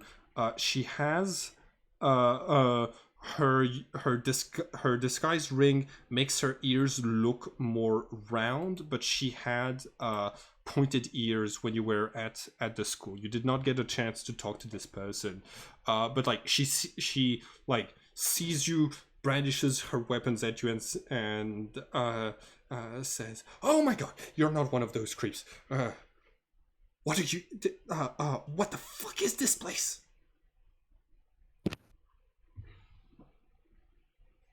Maya is gonna be like, "Are you having fun though?" Oh my god. Yo, you're No. about to get blown up. Okay. You're about to get blown up. Oh no, I was wrong. You are one of them, and she's gonna like try. No, I'm just kidding. I'm kidding. Oh my god, dude. Poorly timed joke. I am not having fun. I came here. I didn't realize that this island was so close to where my mom lives, and so I've been thinking about it the whole time. And then those weird clowns started to stare at me, and then while I was on a ride, the seat just opened beneath me and like dragged me here. And I've been trying to get out ever since. This place is a nightmare. I've had to kill two things already, and neither of them were human. Callback's gonna walk past her, just not listening to her at all. Okay. But also to make sure that she's behind him, because he does plan to use the wand of fireballs the second he sees something. Okay, got it. All right. So yeah, you continue a little bit farther. You are going to see the figures of five five mascots. One of which is like the clown that you saw earlier. Uh, some of those look like animatronics, others look like just people in costumes, and all of them have golden needles in their hands, moving at like a strange robotic speedy pace throughout those corridors. So since you were saying that you were ready to cast fireball, I'm going to consider that it's a held action. Please roll the damage for that right now.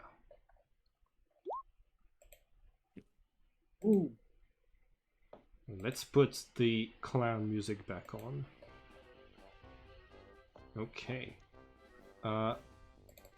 Dexterity saving throws from all of them, or half damage.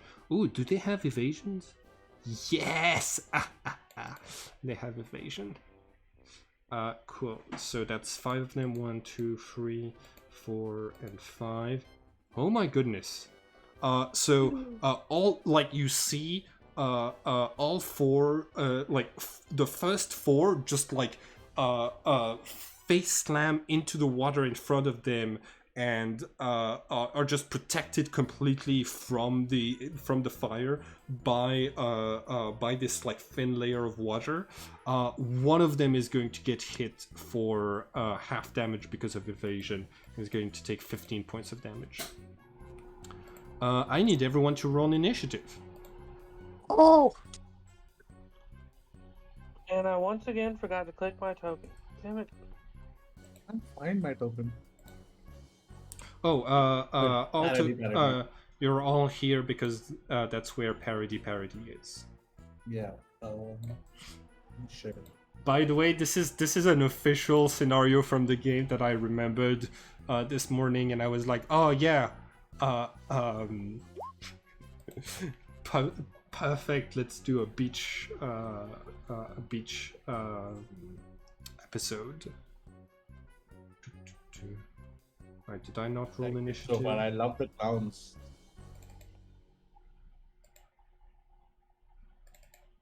Alright, cool. Kobach. Sorry, Maya, you are the first to act. It's basically like a long hallway. 20 feet away from you are those five animatronics getting back up out of the water and with their mechanical voices saying, this is a place for fun. Don't worry. If you're not having fun yet, we'll make sure you have all the fun in the world. God, dude. Yeah, I'm gonna shoot at the one closest to me. Okay. 17 17 damage hits. as well. Oh, 17. God. Will I get? I don't think you would have the sneak damage. All right, no problem. So that's 9 damage. 9 points of damage. You got it.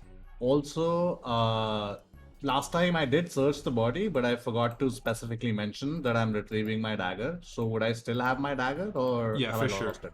For sure. Okay. So bonus action is that is not going to hit. Yeah. All right. And in the corridor, is there like a shelf or a cabinet or something that I can climb on top of? No. Like the walls are like really uniform. You have a door that seems to that leads into a different room to your left, but that's about it. Is it open? Make let me do a lock check for you. 10 or more. No, it is locked. Okay. So, and I don't have any ammo actions to lockpick it, right? You do have your lockpicking tools, right? Yes, I do. So you because you used your action and your bonus action, you won't be able to try to unlock it this turn. Got it. All right. All right, call back. It's your turn.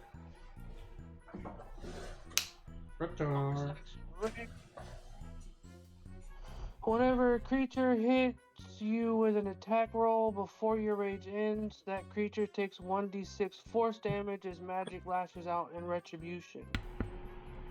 Sorry, could you say that again? Basically, anytime somebody attacks me, as long as I'm in my rage, they're going to take 1d6 force damage. Okay, that's the type of rage that you just rolled.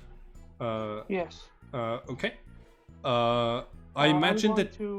Yeah, I imagine that you're like the one standing at the forefront of the group right now. Yeah. Okay. I'm going to, because you said they're only 20 feet away, I'm going to run straight for the clown. Yep. and swing at him. Cool. Normal. Make your attack roll.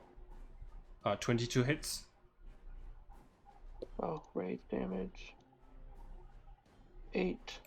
All right, you do 8 points of damage. You see that like you hit one of its servos, and its hand starts to like malfunction rapidly. But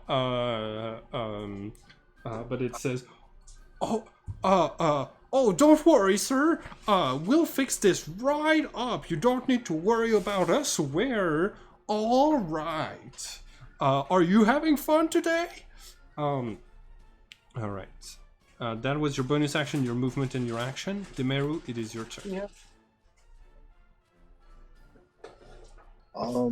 So how far away from anything are we? They are 20 feet away from you. Yeah. Sorry about that. Yes, there's coffee over there. They're 20 feet away from, like, the closest one is 20 feet away from you. Okay, I will use my action to wild shape into a giant toad. Giant turtle? Toad. Giant toad. Okay, excellent. Cool. You transform into a large mechanical toad. Any With bonus action? Ice spikes. No, I don't have a bonus action right now, so I will just stay where I am. Yeah. I think like we can kind of use the like imagine that there's walls to either side of you on this map, and that's sort of like that is going to be representing more or less the placement of things, and the distances are going to be close enough that you can get within melee range. So like right now, because it's a tight corridor, there doesn't really need to be a lot of like tactical map movement and map making for this combat. So, okay. All right, it's gonna be their turn. Oh, someone's angry. Someone's not having fun. Okay, the first one in front of you, Callback does 2 attacks. I don't know if you reckless attacked, but I didn't. But it doesn't matter. All right. You take 16 points of damage from the needles, and I need you to make 2 Constitution saving throws.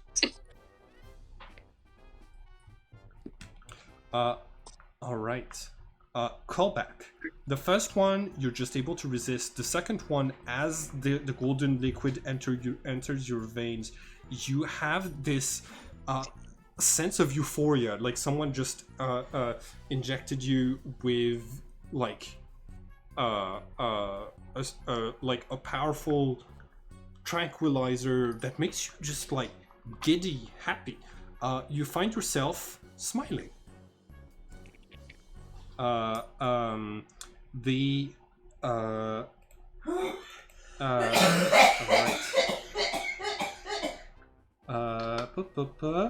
Alright, the person, the animatronic behind that is going to say, "Ooh, there's another one who's grumpy back there." And you see that he points to Kalissa, who is with your characters. If he tried to move past you, I imagine, Kobak, you would try to stop this animatronic, yes? Okay. Cool. Give me just 1 second. That is not great. Okay. So you see that it tries to climb up on the walls in like planting its mechanical fingers in the cement and trying to go over you, but you're able to push it back, stop it from moving. The other 3 are going to take or head out through back corridors and are going to dash to try to pincer maneuver you. So they're going to be coming back from towards here. So one catch an attack of opportunity. No, they didn't get past you. They basically went off through some other back corridors, dashed to arrive through one of the doors back behind Hawkwood. But it is their Right, but turn. I have a 10-foot range, and I had walked up right up to the clown. Yes. But the two closest to you, the two that are within 10 feet, stayed in that area. So like none of the ones who dashed were out of reach. Okay. Hawkwood, it is your turn. Okay. Whoa.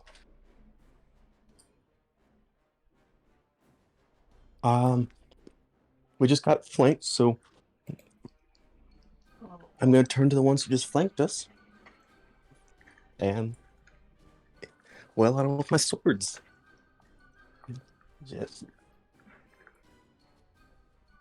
get back real quick.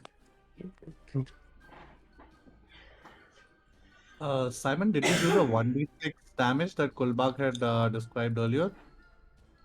Oh, I just rolled the 2d6. oh, that's every time something tries to attack you. Every time somebody hits me with an attack. All right. In this case, yeah, this the animatronic in front of you is fried by its attempts to attack you. Actually, there's are all three of these behind me right now? Sorry, what? The one closest to you is the clown, and you can see that it is a human with like a sort of like vacant stare, forced smile, kind of like a Joker victim, but holding one golden needle in each hand. Hey, so what? Would a 20-foot cube encovers all three of them? Yes. Okay, then I'm gonna cast Nefarious Mischief. Ooh. Okay. What does Nefarious Mischief do? So in a 20-foot cube, within range, Fey and Draconic magic surges, and I roll on the Mischievous Surge table to determine the effect. All right.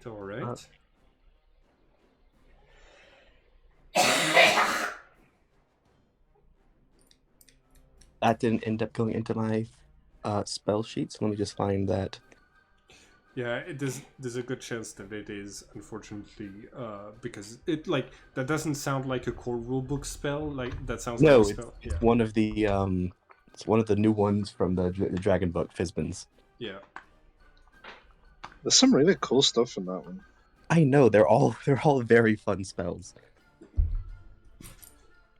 Okay, yes, I need to roll a d4 real quick.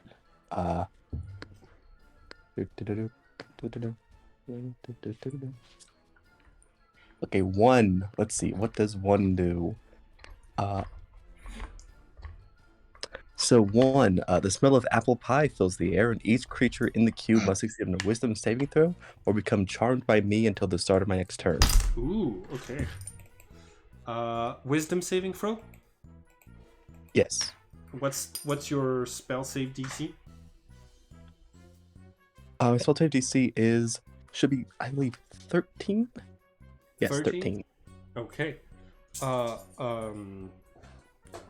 In this case, the one in the back resists, but the other two are like look at you like seem captivated by a smell, despite the fact that one of them is an animatronic, and the clown is gonna say, "Oh, lovely smell. You are having a lot of fun, aren't you? Well, don't you worry. We're gonna take care of the person who's not having fun. Would you please stand aside?" And because you're standing in their way of Kalissa, they're like you're blocking their path effectively. Yeah. Woo. Bonus action. No bonus action.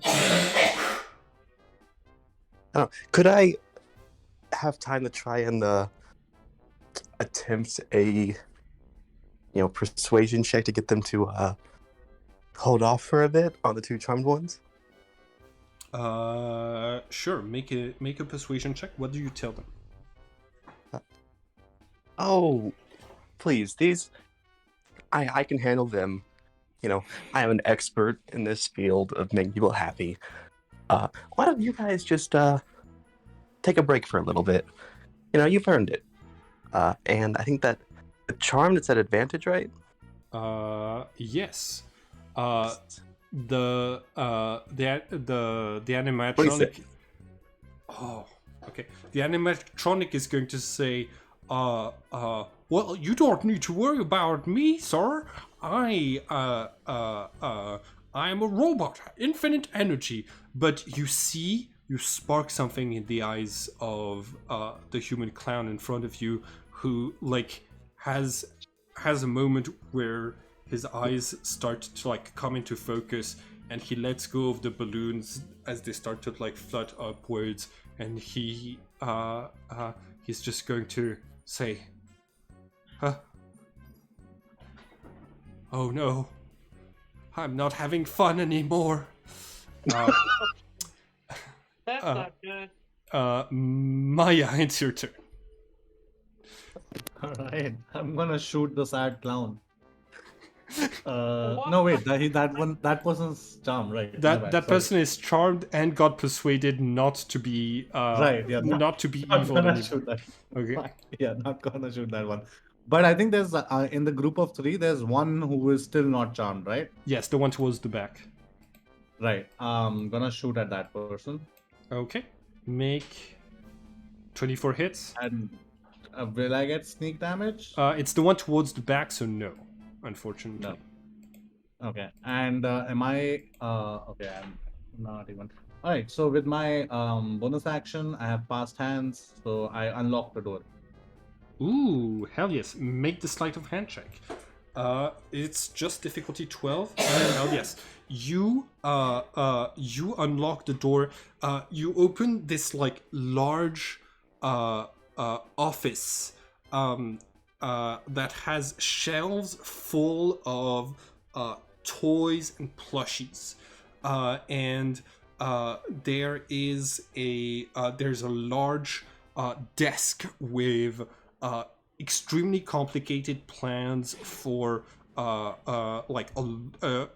enormous machine, and you see that they're actually plans for the whole park, and you see a skeleton wearing wearing red hair, a large red nose, and fluffy clown, but more like a clown suit with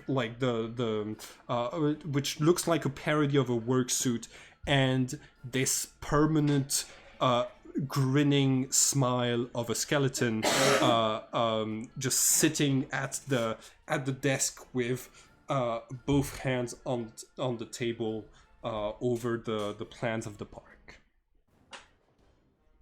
I don't think I can take the hide action anymore.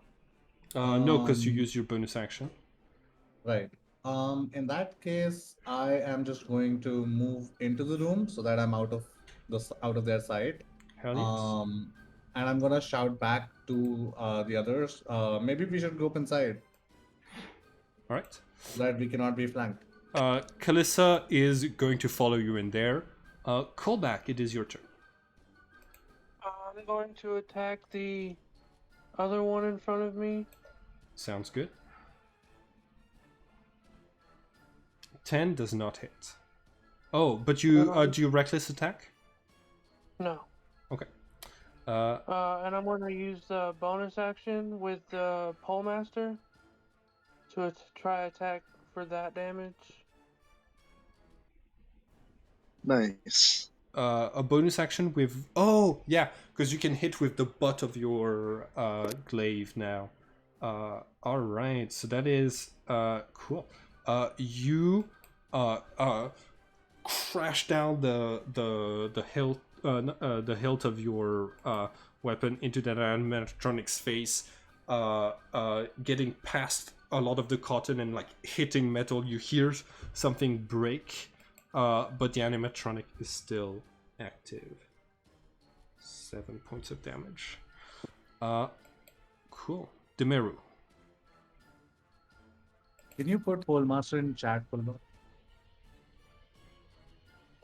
I think he did farther up earlier, but yeah, I'll let him do that again. Demeru. Which of the clowns is metal? Both of the ones in the back are metal. This one right here is human. Okay. In which case, I'm gonna dash to the side of it, so I get into range. I don't think you need to dash to get within. I'm choosing to dash. Okay, sounds good. Oh yeah, because you're a charger now. Yep. Yeah. Go ahead, use your bonus action. That's Cool. not meant to be an advantage, but that's still a 16. 16 hits exactly. No, 16 hits. One more than the AC. Go ahead and roll your damage and strength saving throw. That's a fail. Cool. So They're now restrained. restrained. Okay. You bite down as a giant frog. This tastes like with the damage that you're doing, you're getting a little bit of the different metal parts of this thing. It definitely has some white steel. This is the same kind of technology that Ooh. the nano machines in your body are made out of. And it is Oh, and an extra 5 damage on top of that from Charger. from Charger. Hell yes. Okay, it is looking pretty bad. Okay, so on their turn, this on their turn, this one is going to attack the human clown, who now looks terrified and like they're not having fun. You see this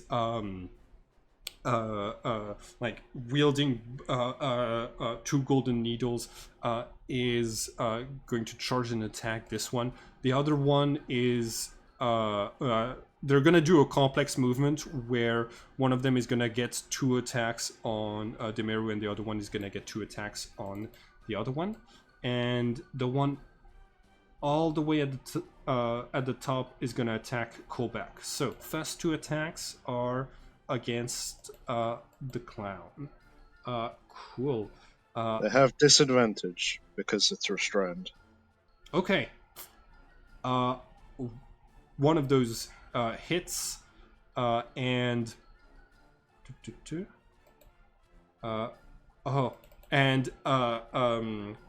does that's gonna be 14 points of damage. That clown is still alive, but you see as the needle gets like as the content of the needle gets pushed into the clown's veins, his smile returns and he's like, oh, I'm back. 2 attacks against Demeru, not restrained. 17 and 16. Both hit. Okay. Make 2 wisdom saving throws and take 16 points of piercing damage. They both take 10 damage each. 10 damage? Because I had Armor of Agathist up, yep.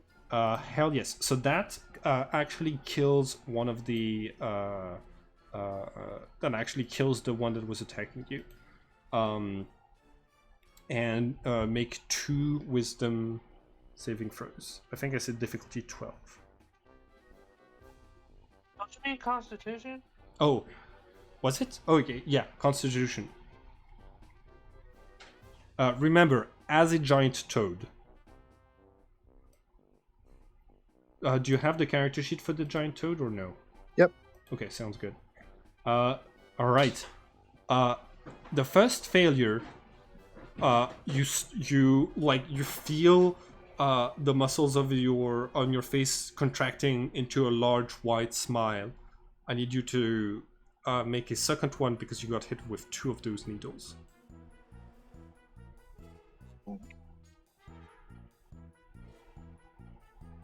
All right. Demiru, you you feel the primitive brain of the giant toad whose body you inhabit right now. The pleasure centers in your brain are completely overtaken by this strange drug, and you just feel a sense of hilarity and joy and pure marvel, and you realize you want to make sure other people feel like that too. So you're now charmed by the animatronic, and it's a vampire type charmed where unless you at the end of each of your turn, you can make another Constitution saving throw, but you act as if they're your ally and following their orders. Their orders are simply going to be restrain the others so that I can inject them with the poison. But that's going to be I on do your have turn. a question because if you're using this as a poison, I am immune to poisons. Oh, you are immune to poisons. All right. Then I think it's like you're gonna feel that it is trying to induce euphoria in you, but while you are shapeshifted into the giant toad, you're immune. Right, so when I turn back, it might take effect. That's scary. Mm-hmm. Okay. And last 2 attacks are against Kolbak. And a 1 and a 2. That does a 16 hit. Yes. All right. Make a Constitution saving throw and take. All right. You not only do you resist, through your rage you're able to like fight the first dose that you weren't able to resist, and you're able to fight back the smile. All right. And I take 4 points of damage from attacking you. Yep. All right. Still standing, but barely. Hawkwood. Are you muted? Yeah, I was. It's okay, it happens. So the charm on those things ends from me. Okay. New effect happens now. Are the things still in range? This 24 cube. So one of them is full on dead. 2 of them are in range, and you could exclude Demiru. Because it can move 10 feet. So okay. But yeah, like they're still within the same space. They haven't really moved. I will say that one of them, you can clearly see Dumero is about to eat. okay, well, both of them need to make a dexterity saving throw. Be blind until the start of my next turn. Ooh. As a bouquet of flowers appears all around. All right. Difficulty 13. Yes, definitely 13. Okay. You. And the one that I have hold of has disadvantage because it's still restrained. Oh, you're right. I imagine what this looks like is Hawkwood is just like blowing on his horn, and it's just producing like it's producing the entirely wrong sound for a war horn. Yeah. It's making like a soft flute melody, and just like gas stuff is just floating out of it, creating all these illusions. Like a paradoxical war horn. It creates those like bright lights that are going to like blind the It's flowers. It's literally just like flower petals getting their eyes. Yeah. So, Fine, fine.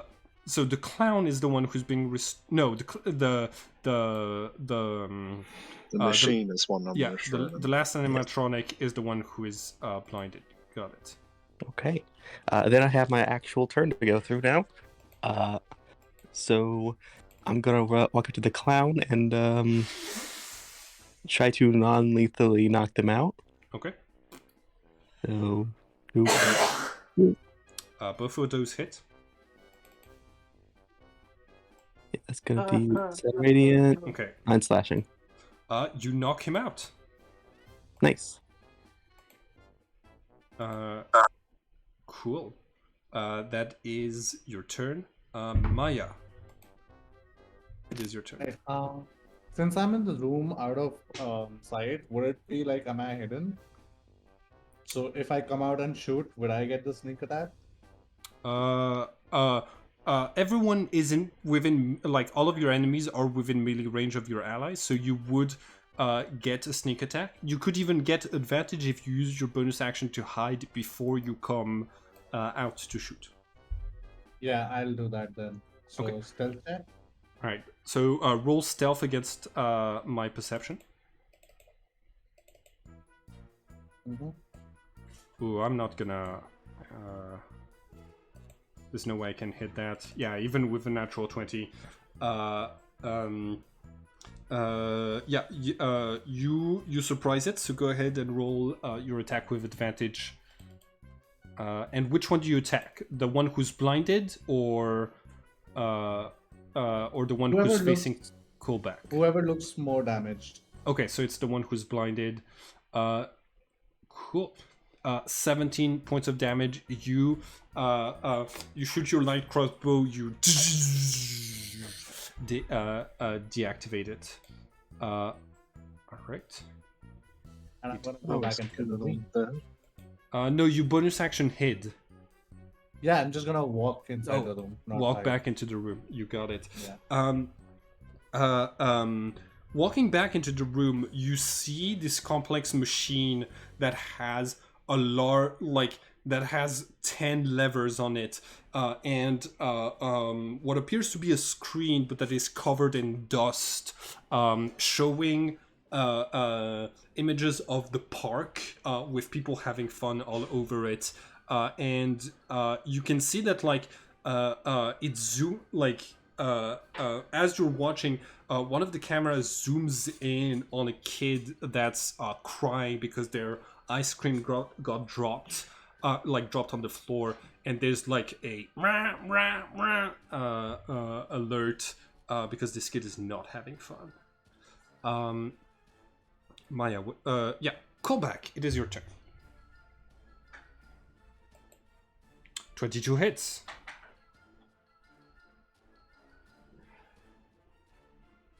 All right, and you destroyed the last one of the animatronics.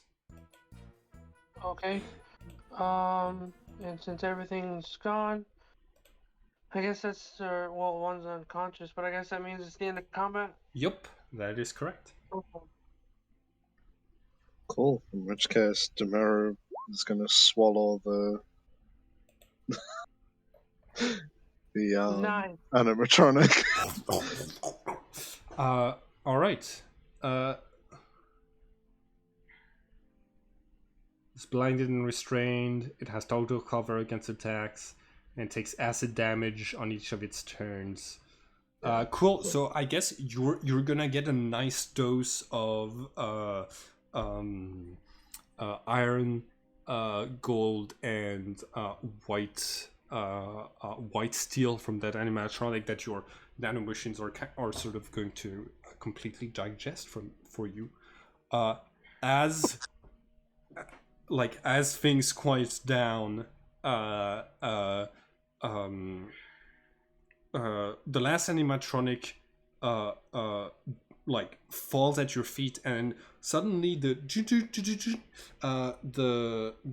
lights turn on in the corridor in which you are, and the nearby rooms as well, making them look a little bit less creepy. thanks to the light, you are able to see that the water that you've been trudging through is slightly red tinged.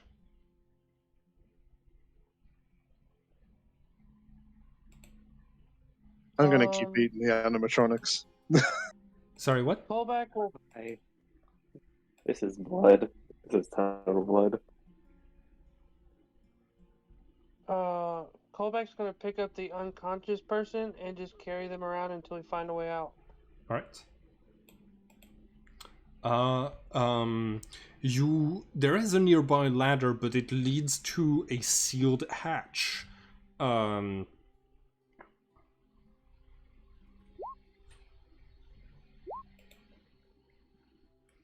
Maya calls everyone to check out the office that she's in.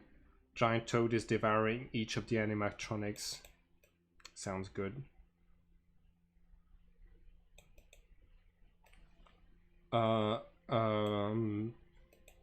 If callback. Do you try to go for the? Do you try to open the exit?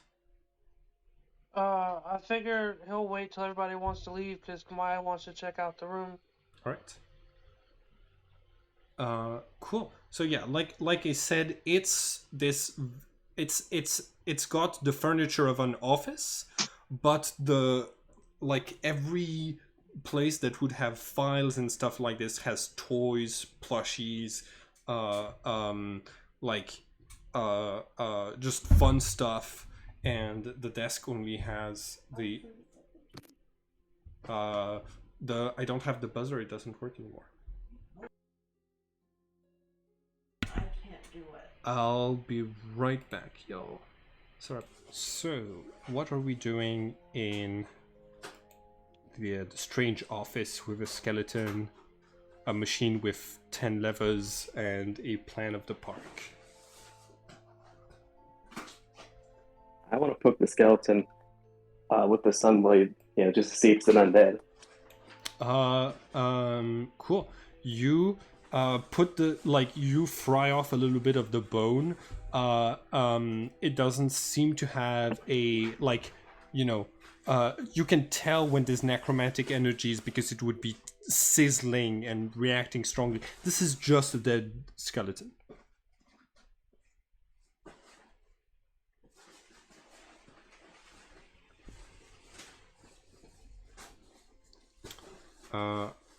What is everybody else doing? I'll join the party after I've finished eating. Sounds good. Maya, you... Not right now. Thank you. I love you. I'm still gonna get up and put it on the table. Okay. Maya, you see that one of the animatronics on the screen comes over joyfully and hands that kid that was crying a new ice cream. And you see that when the kid stops crying, the alarm sort of goes away, and the animatronic goes from helpful just turns back around and heads back to its post. But yeah, it seems that there is an automated system in this place that detects when people aren't having fun and does its best to correct it. Was there something off about the ice cream, or did it look off? Did it look could I see the golden poison look or something? Make a perception check. You didn't perceive any of the sort of golden poison. You saw you're not even certain that animatronic has those. It seems like the first response that the animatronics have to someone being unhappy is not to try to stab them with the needles, but that seems to be a more if whatever they try first doesn't work. It's worrying that that's a response at all. I mean, it's very weird. Are there any large red buttons? No, there are 10 levers on this thing, and they are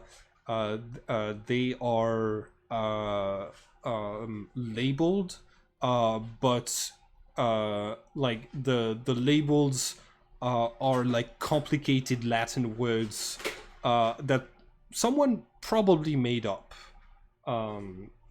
But yeah, they're sort of like nonsensical words on written on the plaques in front of every lever.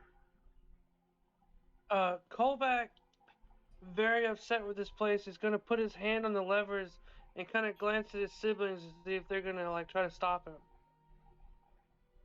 Maya just nods like, do it. I'll let Like, he Tamara just literally looks at gonna you with a start leg throwing hanging levers. out of her mouth. He's All gonna right. start just throwing levers. All right, you start throwing levers. I'm roll a d20 luck check for me. breaking news: massive death. All right. Runaway Ferris wheel. You so like the lever that you throw, you see that through the cameras you're able to see that like one after the other the different attractions just stop. So like there are people who are heading down a water slide in the log where you were throwing up earlier that just stop like halfway down the thing. The emergency brakes activate. The water stops going through some tubes, and the cameras shut off. That's one lever.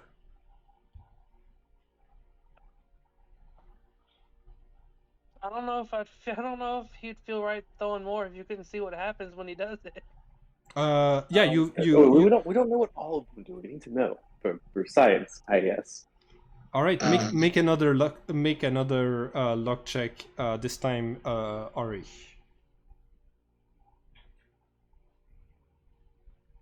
Roll a 1 and everyone spontaneously dies.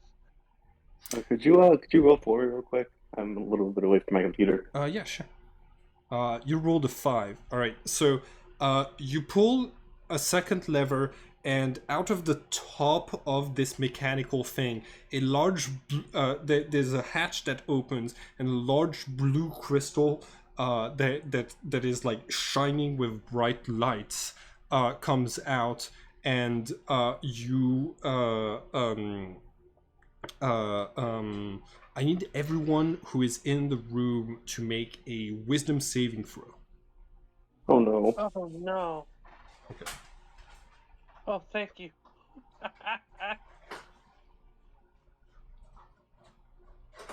All right. Maya. Ari, you're gonna need to make one when you get back to the computer. Maya, are you having fun right now? Oh no. No? What? Hold on, I'm asking Hold Maya. on. Yeah, hold No, I on. was 1d2. saying, oh no, I wasn't answering. On 1 I am. On 2 I'm not. Okay. I am having fun. You are kind of having fun. You feel this crystal is somehow activating this strange psychic power that looks at your current emotions and adjusts it a little bit. You are feeling slightly more giddy than you were before. Other than that, nothing else happens to you. I'm gonna roll for Hawkwood if that's all right. I just got back. I'm back. You're back. All right. I'm gonna let you roll your your famous wisdom saving throws that you always roll really good for.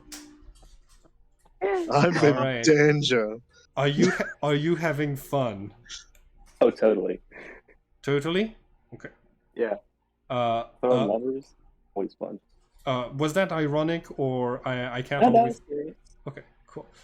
So yeah, in that moment, like you see the other lever being thrown, and it's like you're gambling on stuff. You also feel something scanning your mind to try to appraise if you're having a good time in this park, and adjust it slightly. The smell of ice cream and cotton candy reaches your nostrils, and you also feel slightly giddy. Seeing the dumb smiles on his siblings, Callback is going to take a swing at that crystal. All right. Make an attack roll. Also, like since Maya is feeling happy and her happiness was increased, she's gonna throw down another lever. Okay. Throw down no. another lever. Go ahead and roll another luck check. Callback, roll your damage. Ooh, hell yes, 19. Okay, so at the same time as Callback, you're slicing this crystal in half, and it turns down the whole machine. Maya, you pull one last lever, and you won't know what it did until you come out of here. But basically, what it did is that you deactivated the animatronics in this park. So yeah. Oh, actually no. That is going to be the emergency. Deactivate the animatronics and open the hatch doors. So you hear a clink clink coming from the nearby ladder that goes back up to the surface. Callback's going to pick up the human that was under mind control again, and then climb the ladder with them. All right. And as you get out of this nightmare hellscape, that is where we're gonna end it here for today's game. Great game, everyone. I can't wait to be reprimanded for Awesome. saving people. All right. I want to talk a little bit more about this episode and hang out, but I'll need to do that in a minute when I return. So I'm gonna just stop the recording, and you can hang out if you want, but yeah.